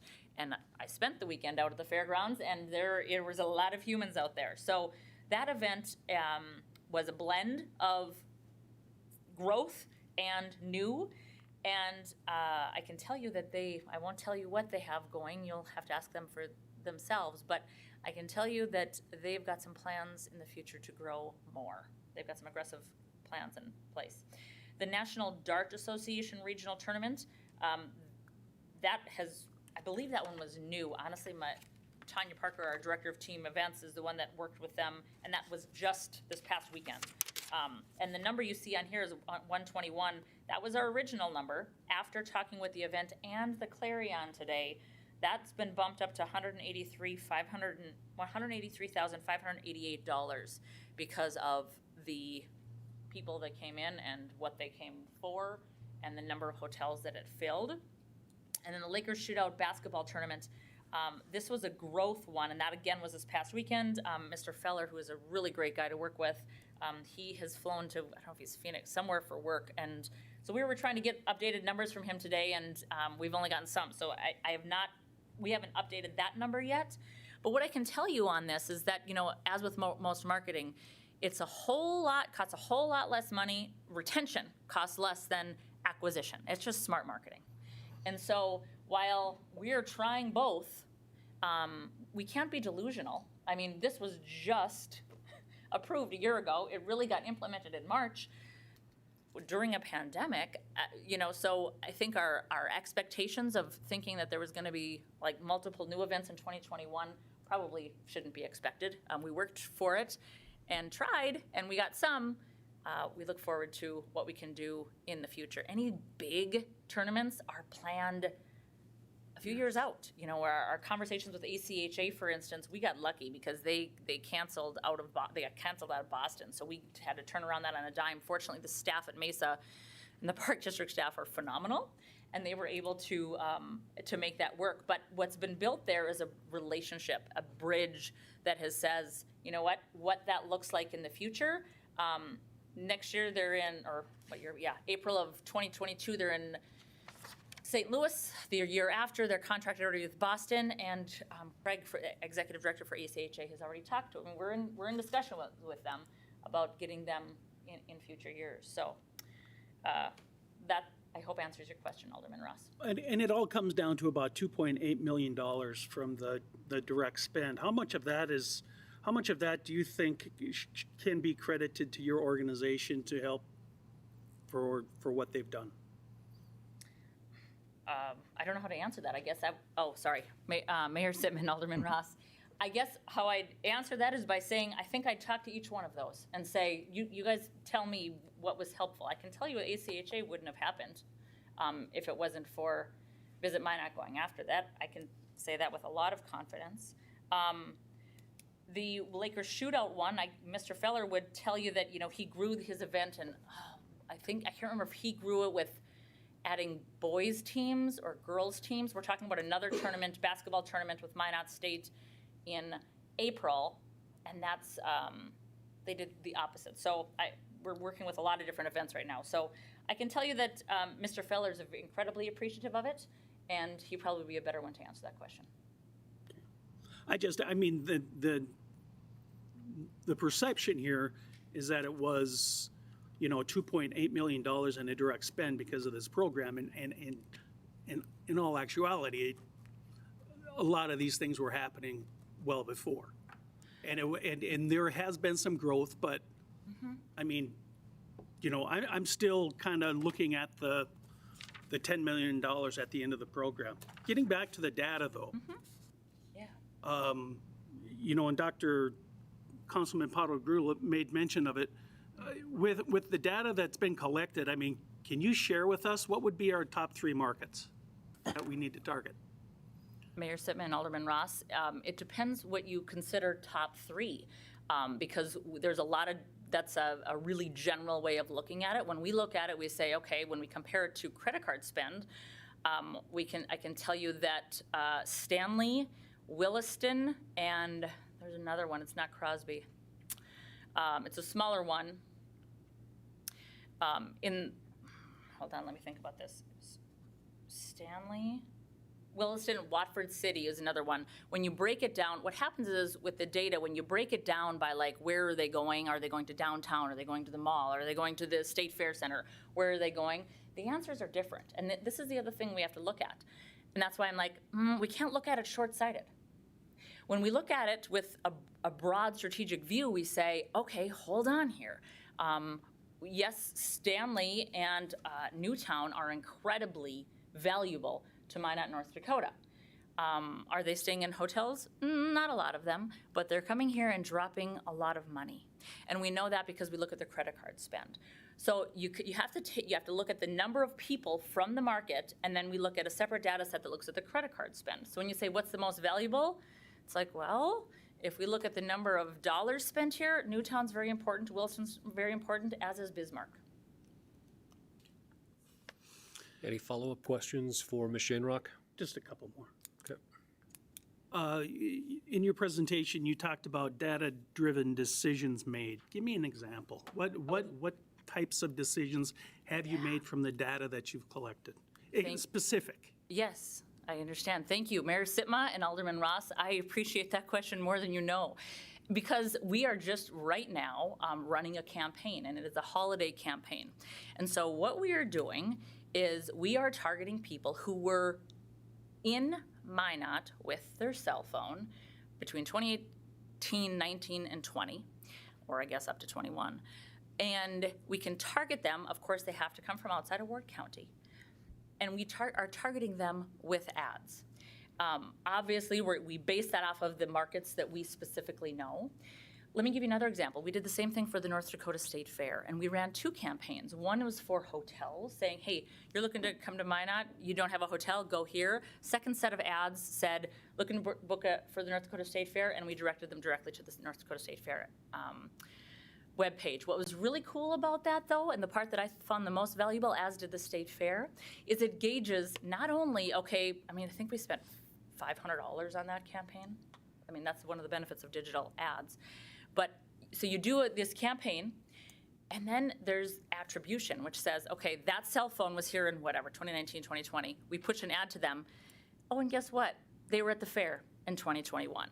And so is that the be-all, end-all? No. And if you're really looking for something to shoot holes through, I'm sure we can find that. But you know what? At the same point, it is really, the State Fair appreciated it.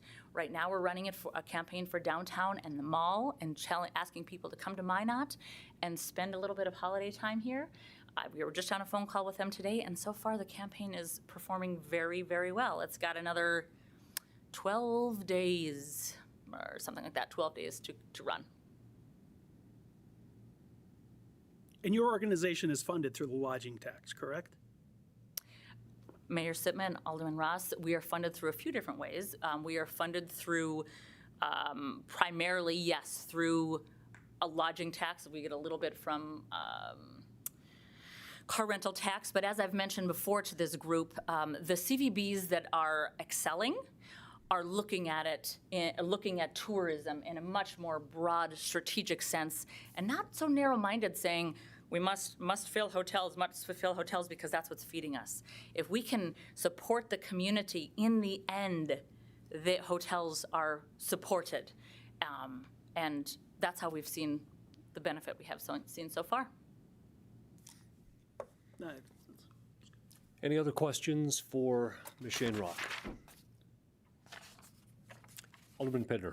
I don't have any questions, but I have some comments. Okay, let's look for questions, and then we can move on from there. Any final questions for Ms. Shanrock? Thank you, Stephanie. Thank you. Alderman Pedner. Thank you, Mayor. First of all, I want to thank Steph and all the members of the Recruitment Fund to come here. I think we learned a lot through this presentation, not only the public, but members of the council here. Thank Alderman Pajagula for coming to the last board meeting and educating himself on the good work that Visit Minot is doing. Things that we learned, I think that Tom probably brought light to, is that we have the right people on this recruitment fund committee. Rick with the soccer tournament that was cited, Thor with the softball. You guys know how to get it done. You guys know how to take some of these events and identify some of these events that are coming for funding, and you know how to build them. You know how to, where these individuals need to invest these dollars in order to ensure that you have a quality tournament, you have a quality experience in Minot, and I thank you guys and Molly for taking the time to be a part of this. It's a lot of work, and it's again, another thing I think we learned was that Steph's the right person for the job. With the high level of marketing and data-driven decisions that Visit Minot is implementing, not only in its own organization, but in small businesses, not only knowing what communities to market to, but when to market to those communities, what time of the year, what events, who comes for the rodeo, who comes for the state fair, who comes for the Hoos Fest, who comes for leisure activities in the summer, when are Canadians coming down, where are Canadians spending their dollars? These are all questions that Steph can answer by implementing these programs. So again, I'm so supportive of this organization and this project. I'm very proud of what this project has done. I was going to actually kind of wait till additional items to bring this up, but I think this is a good as time as any. And I actually wanted to take a moment to comment on an editorial article that's been approached to me multiple times, and I'll say more than 4 people have approached me about this, that was published in the Minot Daily News on November 18th in regards to Visit Minot and this organization.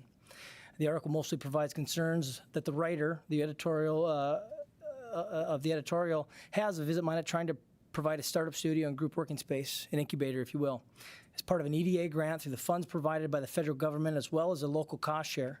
This portion of the editorial I have no issue with. It is because it's the opinion of the author.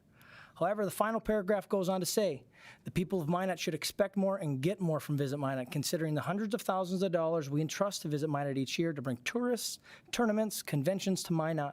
Perhaps more accountability and transparency should be required of Visit Minot, end quote. Excuse me, whether this plan goes forth or not, end quote. When I read the final paragraph after this article was brought to my attention, I felt it was my responsibility as not only a member of Visit Minot, but as a leader in this community to respond to, frankly, the untruthful and harmful rhetoric that this article is. There's no evidence to suggest Visit Minot shows any lack of transparency or accountability. I think we can see that tonight. In the spring of 2021, Minot entered into an enterprise agreement with Visit Minot that would invest $477,000 over a 3-year period with the goal of expanding and adding events in order to re-energize tourism in the Magic City. This enterprise agreement between the city and Visit Minot is the most accountable and transparent agreement that this city has ever entered into with a community partner. It lays out specific benchmarks and measurables that are required of Visit Minot in this agreement. To claim that this document does not demand and require full transparency and accountability is an insult to all that worked on crafting this document, including city staff. If a person is truly concerned about the lack of transparency and accountability within an organization, maybe first put forth some effort into researching and getting involved to help formulate your opinion before flippantly throwing this label around, because without doing minimal homework or asking minimal questions, this really dilutes your argument. Also, this is not my first time addressing this editorial. The day it was published and brought to my attention from a private citizen, I reached out to the author of the Minot Daily who wrote the article in an effort to address any of the concerns that they may have. I asked if they had an experience with Visit Minot, such as asking for information and being denied it, that would support their opinion that Visit Minot lacked transparency and or accountability. The response was no. When asked if they would be interested in sitting down with myself to discuss Visit Minot and how we as a board could help improve their opinion to help provide transparency and accountability, the response was simply no. When asked if they would be interested in sitting down to discuss ways, they also went on to say that it would be nice to be allowed to attend Visit Minot board meetings. The fact of the matter is, Minot Daily News is directly emailed an invitation to every board meeting held by Visit Minot. But only once in my time as a board member has any member of the Minot Daily News attended, and that was Jill Schramm at a meeting held in November of 2021. Also, unfortunately, the author's reasoning for not finding any value in discussing issues was that they had with Visit Minot was because Minot Daily News is philosophically against incubators of any kind, end quote. which is unfortunate because I assume this includes MAC EDC and their efforts to also launch a business incubator within the city of Minot. Now listen, if somebody chooses to not be involved or attend meetings that they are invited to, this again does not support the idea of Visit Minot lacking accountability or transparency. As critical of and as much as we can disagree with public entities, there is still a responsibility that we have as citizens to be involved if we want to be fully informed of facts. Now imagine this. Imagine going outside on a windy North Dakota day, we have plenty of those, cutting open a feather pillow and shaking out all the feathers. Now imagine being tasked to recover all of those feathers and return them to the pillow. Impossible, right? Well, the same can be said about gossip and misinformation. Once we have decided to spread untruths and rumors, there's no way to get them back, as these acts only work to create divisiveness within our community. Therein lies the moral of the story. If we are going to speak on topics and throw out baseless accusations of organizations and community partners, we need to be aware of how irresponsible and frankly lazy this is, because once we have spoken, or in this case written words, they cannot be undone, and there's no way to get all the feathers back into the pillowcase. We are all in this together. If we don't like how something's being done, then we need to get involved and educate ourselves. This is why I and everyone else is sitting up here at this dais, is because we chose to be part of progress, I hope, and not be a part of a problem. I look forward to supporting Visit Minot and all of our community partners in the future. I bring this up because it really upsets me when, again, we don't educate ourselves. We don't go to Steph, we don't go to Thor, we don't go to Rick, the people that are on the front lines working these programs to make Minot better, for the future. Again, I hope that the community can see that the work being done by the city of Minot and partnering with these community partners is really beneficial. And again, I look forward to supporting Visit Minot. And again, I thank everyone that sits on these boards, not only the Visit Minot board, but the Recruitment Fund board, because these are making impacts in the Minot. We're striding forward. So again, I want to thank you. 9.1 is complete. If we need any further discussion on this, we'll pick this up in number 11. 9.2 is a service agreement. During the development of the 2022 budget, funding was approved for 4 requests for the community contributions in the city council budget and 2 requests including in the consultant line items of the Economic Development Fund. Staff has formalized the agreement with 4 of the entities. The recommendations to the full council was to approve the service agreement for the 1st District Health Unit, Minot Commission on Aging, Minot Area Council of the Arts, Sewer Space and Planning Council, to deny the request for the Difference, a Holistic Approach, and to authorize the mayor and finance director to sign the agreement. What are the wishes of the council for 9.2? Move approval. Motion by Alderman Pittner to approve. Is there a second? Second. Second by Alderman Ross. Discussion on the motion. Any discussion on the motion?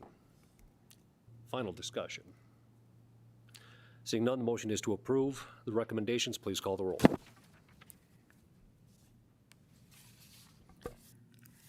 Pittner, Yes. Pajagula, Yes. Ross, Yes. Sitma, Yes. Evans. Yes.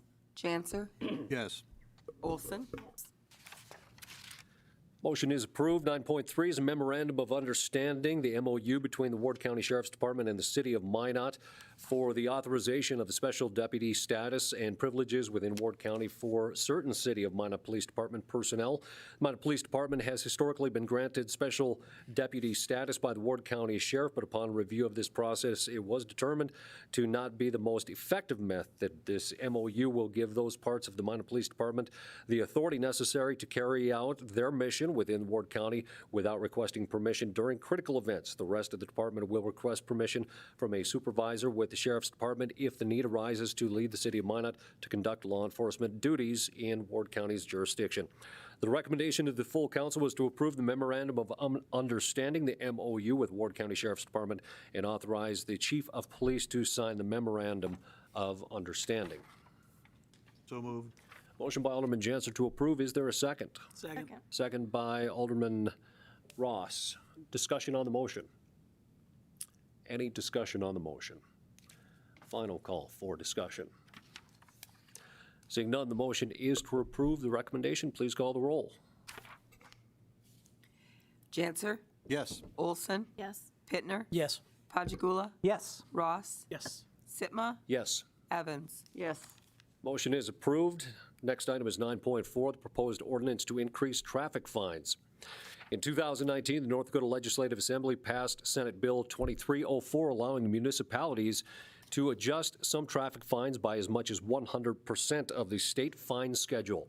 Chief Klug identified traffic behaviors that contribute to public safety issues and is recommending a revised fee schedule to increase fines as allowed by state law. The attached ordinance accomplishes these goals. The recommendation to the full City Council is to review and approve the attached ordinance amending sections 20-6A of Article 2, Chapter 20 of the Code of Ordinances in Minot, North Dakota, increasing those traffic fines. Move approval. Motion by Alderwoman Olson to approve. Is there a second? Second by Alderman Pittner. Discussion on the motion. Any discussion? Alderwoman Olson. Thank you, Mr. Mayor. Just briefly, I think that this is the time to do this. We're certainly given the latitude to be able to increase these a few years ago. We've done it kind of cautiously and methodically, and it seems like the right time. And I think that there are a number of complaints that come from people within our community talking about some traffic offenses. And as Chief Klug had alluded in some of his writings to us, you know, a $10 fine just doesn't deter people from speeding or driving carelessly. So I'm glad that we're doing this, and hopefully it has an impact. One of the points, too, that I'll make on this as well in support is even from the former chief and the current chief, we have talked about exactly what Alderwoman Olson is talking about, the ridiculous low fine dollars that really is not a disincentive in any way, shape, or form to abide by some of the more, I would say, courteous or even responsible traffic laws that are in place to keep people safe, whether that's speeding through a school zone or disregarding pedestrians in a crosswalk, all issues that we've dealt with and complaints that we've taken. So absolutely, I'm going to support this, and I think it's been a prudent point of this council that has kind of watched how this progression has taken place at the state level and some of the other municipalities. Alderman Patagula. Thank you. A question, a comment. First question is for the police staff. I tried to go through, and I noticed the proposal specific identified any changes from what's in the state law. The problem I had was trying to find in the state law what some of the charges were. Now, I'm going to ask you if you have it available, if you could send it to me. If you don't have it available, please don't take the time to create it, because it's going to take forever. I'm going to support this regardless. But I'd like to see what the charges are in state law, the fines, that you're not going to change, and what they currently are anyway, so we have this idea of if they're going to be a positive or significant improvement. So that would really help me understand. It was almost impossible for me to identify what specific changes were. I mean, this is just, you know, one page on speeding. And there were page after page in the Century Code explaining these things. So if you have a spreadsheet available, send it to me. If you don't, please don't create it. Because I see, from what you can see here, you're already proposing some positive improvements and positive changes.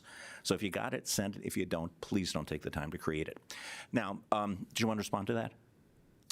No, that's Okay, fine. We can thanks. definitely do that Okay. also. But, Okay. yep, and a lot of those, and just, you know, Mayor said, but we also, a lot of those are grouped together underneath one in state statute, then they're reflected in ordinance, but we can definitely, I can point you in the right direction of what they gave us the authority to change and what they didn't.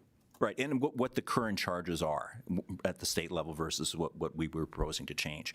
And I really like, too, the fact that you didn't change everything, because some things are trivial, and I'm not even sure they should be offenses. But the comment I wanted to make is that even with these improvements, I see them as improvements in terms of encouraging safe behavior, we are still far behind what most other jurisdictions and other states have. And one of the things people tell us is, we should run government like a business. Well, we're losing money, okay? The last time I spoke with one of the chiefs, they told me that it cost approximately $21 to $23 of an officer's time. Forget about equipment, forget about training, just of the officer's time to write a ticket. And here, when we're talking about a 10 mile per hour over speed limit offense, the state would charge, it would fine, it would authorize us to collect a fine of $10. With the proposed change, they would be authorizing us, we would be authorizing our authorities to collect $20. So to keep you and your kids and your property safe from being run over, or your property damaged by somebody speeding recklessly through a residential neighborhood, for example, the fine would be $20. It costs more to write the ticket to set up the incentive or disincentive to speed. So I think that's a reflection of how out of kilter, how weird, how crazy in a sense this is. We want people to act safely. We want to protect lives and property. And if there aren't the incentives and the consequences for not being safe, that's absolutely absurd. So I think most of my animus, most of my anger and frustration is directed at the state and the legislators. And we're doing our what we can at our level, and I'm glad we're finally doing it. I mean, we didn't want to be the first one because we want to encourage a lawsuit. But I think it's important we start catching up. But still, I want to point out, we're below the cost of delivering these law enforcement and safety services. And that should trouble everybody who's conservative. It should trouble everybody who's law-abiding. It should trouble everybody who wants government to run like a business. Businesses don't give away their products, especially when there's a tremendous safety value to that.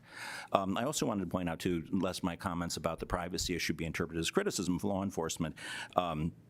Again, this is just very minimal kind of consequences for really bad behavior, potentially lethal behavior. It's also in terms of what Stephanie was saying, the kinds of data that are available out there. I mean, gosh, a drone flying through our bedroom wouldn't gather as much data as on the cell phones and stuff. And the other thing I guess I should have said was that the New York Times had a research project that was published a couple of weeks ago, and it talked about how many communities in the country rely on traffic fines as a major source of funding, not just their police, but their entire governments. There's some towns, I think in Georgia, that 80% of their funding comes from traffic fines. This is highway robbery. The state, the city is robbing its citizens. One community I'm familiar with in northern Ohio, they generate hundreds and hundreds and hundreds of thousands of dollars. It's like 6,000 people because they have a little stretch of interstate and they police the heck out of it and they catch everybody and they fine them ridiculous fees. So I'm really glad in a way that we don't do that here in North Dakota, that we can rely on our law enforcement and judicial officials to be honest and not rip off citizens. But that's not the way in other parts of the country. However, it also isn't right, in my opinion, that we don't charge even the cost of enforcing, safety measures. So I think this is a very prudent first step. I never want to see us become like some of those towns that use this as a cash cow. But by golly, there have to be consequences and there have to be constraints on people's behavior, especially when other lives are at risk. So good first start. Any questions for Captain Suntime while he's at the podium? Thank you, sir. You bet. Further discussion on the motion to approve. Final call for discussion. Seeing none, the motion is to approve the recommendations. Please call the roll. Olson? Yes. Pittner? Yes. Pajagula? Yes. Ross? Yep. Sitma? Yes. Evans? Yes. Janser? Yes. Motion is approved. That takes us to 9.5. This is the Planning Division fee schedule. The current fees for Community Development Department. Planning Division do not adequately collect the revenue necessary to pay the operational expense of the Planning Division. Application fees have not changed since 2014. The recommendation to the City Council was to approve a resolution to adjust the fees for planning services, create new fees, and eliminate review fees. Move approval. Motion by Alderman Pittner, second by Alderman Ross to approve. Discussions or questions here from Mr. Van Dyke? Alderwoman Just thank you for the spreadsheet with the analysis. That was very helpful, seeing the rest of the state and Right. how you came up with the recommendations. So thank you for working on that. You're welcome. Mr. Van Dyke, do you have any comments or I don't. If they're not needed, I won't. Thank you, Mayor. Members of the city. any questions for Principal Planner at this time? Alderman Patagula. Just a comment piggybacking on what Carrie was saying. I was very pleased and impressed with the analysis, giving us a comparison of half a dozen or 10 other cities and a rationale for the proposed change. That really helps us make decisions if we have good facts. I also would point out that many of the fees you're proposing to charge really are barely prevailing rates in other communities. And I think sometimes one of the disadvantages of living out here is that we we've become a little bit insular. And, it may seem like a lot to us, and there may be some sticker shock, but compared to what the rest of the world, or in this case, the rest of North Dakota is charging, we're still doing very, very well. And I think that reflects sensitivity, I guess, to citizens' needs too, not just the city's operating budget. So I was really pleased with that. And as I said before, for many activities, not all, but for many activities, we need to at least make up the cost of delivering the service, whether it's pumping water or collecting sewage or garbage, or in this case, providing city planning and oversight services. The minimum I think we can do is to break even. And historically, the city hasn't been doing that. I mean, there are innumerable examples of us not having examined fees and charges for 5, 10, 15, 20 years. Sometimes we don't even know how long the fees have stayed the same. Inflation goes up, the cost of living goes up. I think our cost of delivering services certainly go up. And I think the fees that people are charged need to be somewhat commensurate with that. So I'm pleased again that we're taking this step toward being more fiscally responsible. Any questions or comments? Thank you, Mr. Van Dyke. Thanks. Final call for discussion. Motion is to approve. Please call the roll. Pittner? Yes. Pajagula? Yes. Ross? Yes. Sitma? Yes. Evans? Yes. Janser? Yes. Olson? Yes. Motion is approved. That takes us to our final item in the action item section 9.6. The Memorandum of Understanding, again, MOU, with Tyler Technologies, Inc. to address the functionality issues for the payroll human capital management phases of the ERP implementation project. The payroll and human capital management phase for the city's Enterprise Resource Planning ERP project began March of 2020. During this time, the city implementation staff have struggled with various ongoing software functionality issues. The Tyler Technology acknowledges are problems attributed to their XU timekeeping platform and its integration with their own HCM applications. After several months of discussion with Tyler executives, the city and Tyler have come to an agreement of options to continue or discontinue the implementation of both payroll and human capital management platforms. Tyler Technologies will be providing a proof of concept demonstration on December 17th, 2021, with an agreed upon list of requirements, functionality criteria, and city staff will have until January 4 of 2022 to make a final determination on the viability to continue the applicable implementation services with Tyler Technologies, Inc. The recommendation to the council is to approve the Memorandum of Understanding with Tyler Technologies, Inc. with the operations presented, and further authorize the mayor to sign the Memorandum of Understanding on the city's behalf. So moved. Motion by Alderman Pittner to approve. Is Second. there a second? Second by Alderwoman Evans. Any discussion on the motion to approve the recommendation? Any discussion? Alderwoman Evans. Just quickly, I want to, I know, Ms. John, you and your staff and others, this has been just an incredible test of patience and frustration, and I, don't know if this is going to be the answer, but hopefully it moves us forward to figuring things out. But your patience and rolling with this past, it seems like 10 years, I know it's only been a few years, has been commendable. So I hope we get to a point where we finally get a system that works for you and city staff in doing your job. So, Alderman Patagula, I apologize. I may be progressive and quite gotten to the gender changing or shaping stage yet. Anyway, I just wanted to echo what Carrie said, and frankly, my heart goes out to city staff, particularly Lisa's people and the finance people. I've not actually questioned them a lot about things or gone to visit with them because they've been so overwhelmed with dealing with this project. And I feel bad about that because I should know about what goes on, more about what goes on in those two departments. But I've just stayed away because I don't want to impose my presence and take time from what they're doing. It's just really remarkable. I like the proposal in the sense that Tyler has to put up or shut up, and that if they come up with a credible product that works as they promised many years ago, that they will give us a price break, will give us free training, I guess 270 hours or something like that, and we'll waive the maintenance fee, I think for 5 years, something like $240,000.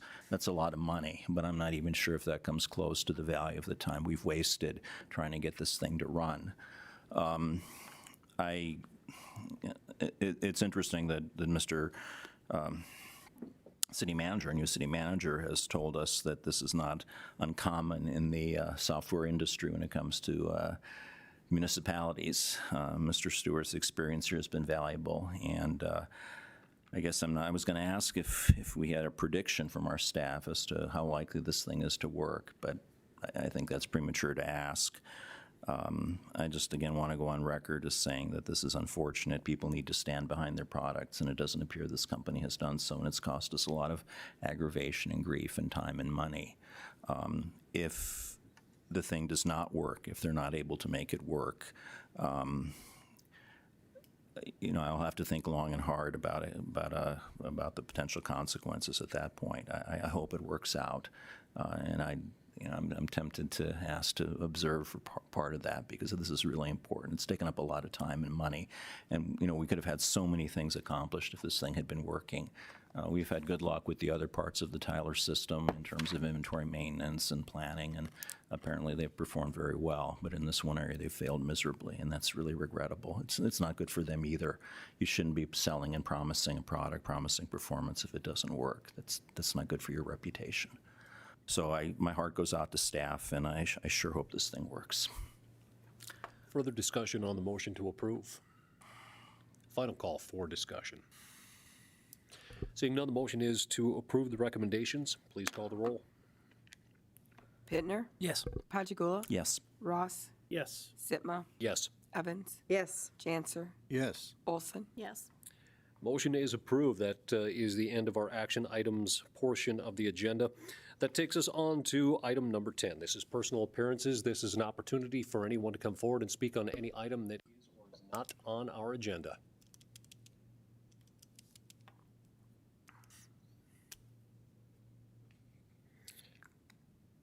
Officer Moss, you beat me to the punch.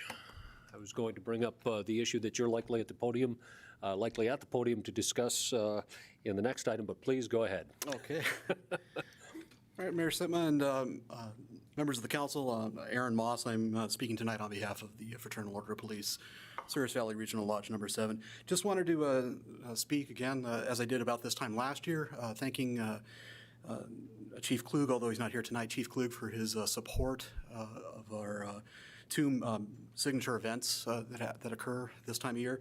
The first, which occurred on November 28th, the 5th Annual Stuffa Squad, and we were happy to report that we collected 4 squad cars full of toys to be divided evenly amongst the Salvation Army and Community Action Partnership for their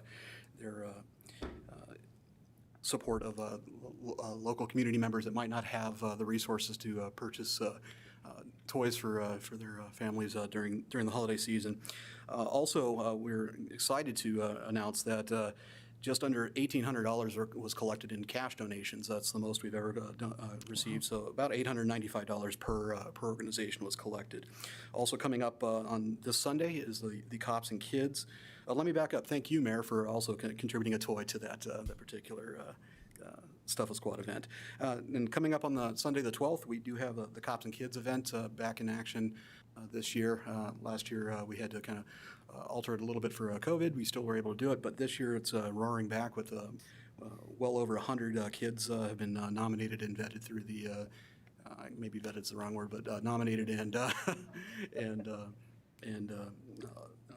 recommended for participation through schools and social service programs throughout the north central and northwestern North Dakota region. So we're very excited to be able to offer each of those kids $150 to spend with, as they please for this event. And just note that all the money comes from donations from individuals, from businesses, from organizations throughout the region. We're extraordinarily grateful again to the community as well as the city's continuous support of this event. And with that, I'll keep it brief and stand for any questions.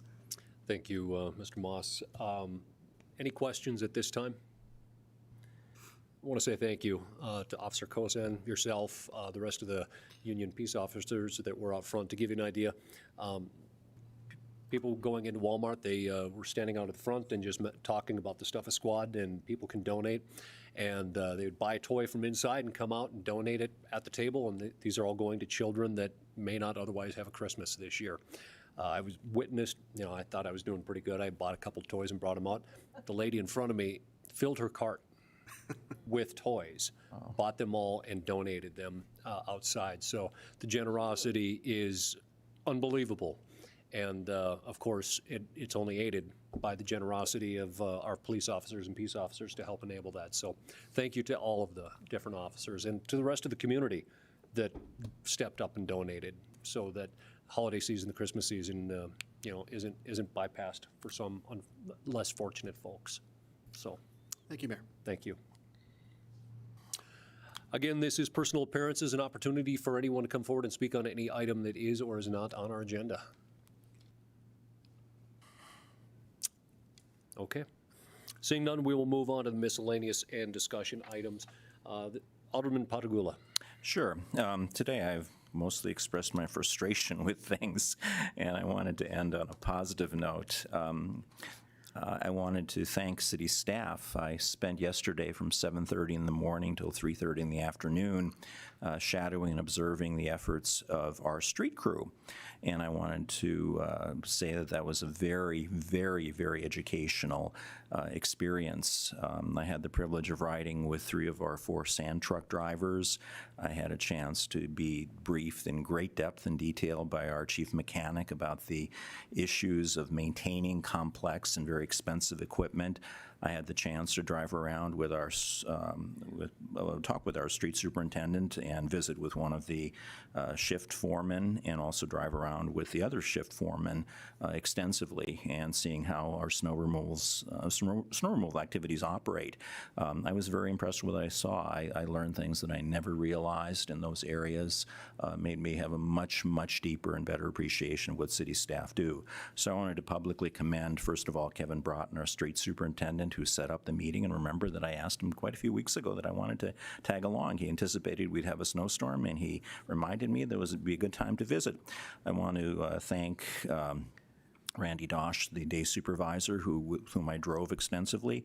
I wanted to thank Donnie, our chief mechanic, who shows remarkable skill in fixing things. In addition to riding along with the people, I also had the chance to watch them troubleshoot and try to fix one of our graders, which had failed. And this gave me a renewed appreciation of how fragile some of that equipment can be and how unexpected maintenance issues can really, really mess things up in terms of our staff having to divert their attention from cleaning operations and also being time-consuming and sometimes expensive. I wanted to thank Scott, the South Side sand truck operator. I wanted to thank Brooke, the North Side sand operator, and Danny, the, I believe, North Side spreader sand operator. I didn't get a chance to visit with the final sand truck operator because I was busy helping them figure out, or watching them figure out how to troubleshoot this one grader, which was totally paralyzed by a little capacitor or solenoid that wasn't working. So I also saw them perform very impressive on-site welding operations to try to fix a broken piece of equipment. And I also had the chance, too, to visit some of the blade operators. We have 8 blades potentially running, and I had the chance to watch most of them come in and do the periodic kind of maintenance, particularly with the edge removal and replacement. So it was really a very well-oiled machine. They work under difficult circumstances, and I really appreciated that opportunity. It was a very fun way to spend all day Sunday. So thank you very much to them. Any other items for the good of the order? Alderman Pittner. Thank you, Mayor. Just wanted you to touch on it earlier. There's an election going on, a school bond issue. Voting is through tomorrow, so just as community members, go out and exercise your right to vote, whether you're for or against. Let your voice be heard. So, great reminder. Alderwoman Evans. So most people probably already know, but the Minot Area Council on the Arts received a very prestigious $250,000 grant from the NEA, the National Endowment for the Arts. This is huge. They were only one of 2 recipients in the entire state. Most of this will be able to be re-granted. So, and it's a direct result of us designating them as the official arts, whatever we did a few months ago. They were able to apply for this grant. So congratulations to Justin and his team. And I love that, we have organizations in Minot going after these funding opportunities and getting them and being able to help artists all across the region. Final call for discussion. Seeing none, that takes us to number 12, adjournment. Motion by Alderman Pittner to adjourn. Is there a second? Second. Second by Alderwoman Olson. All those in favor say aye. Aye. All those opposed, same sign. We're adjourned.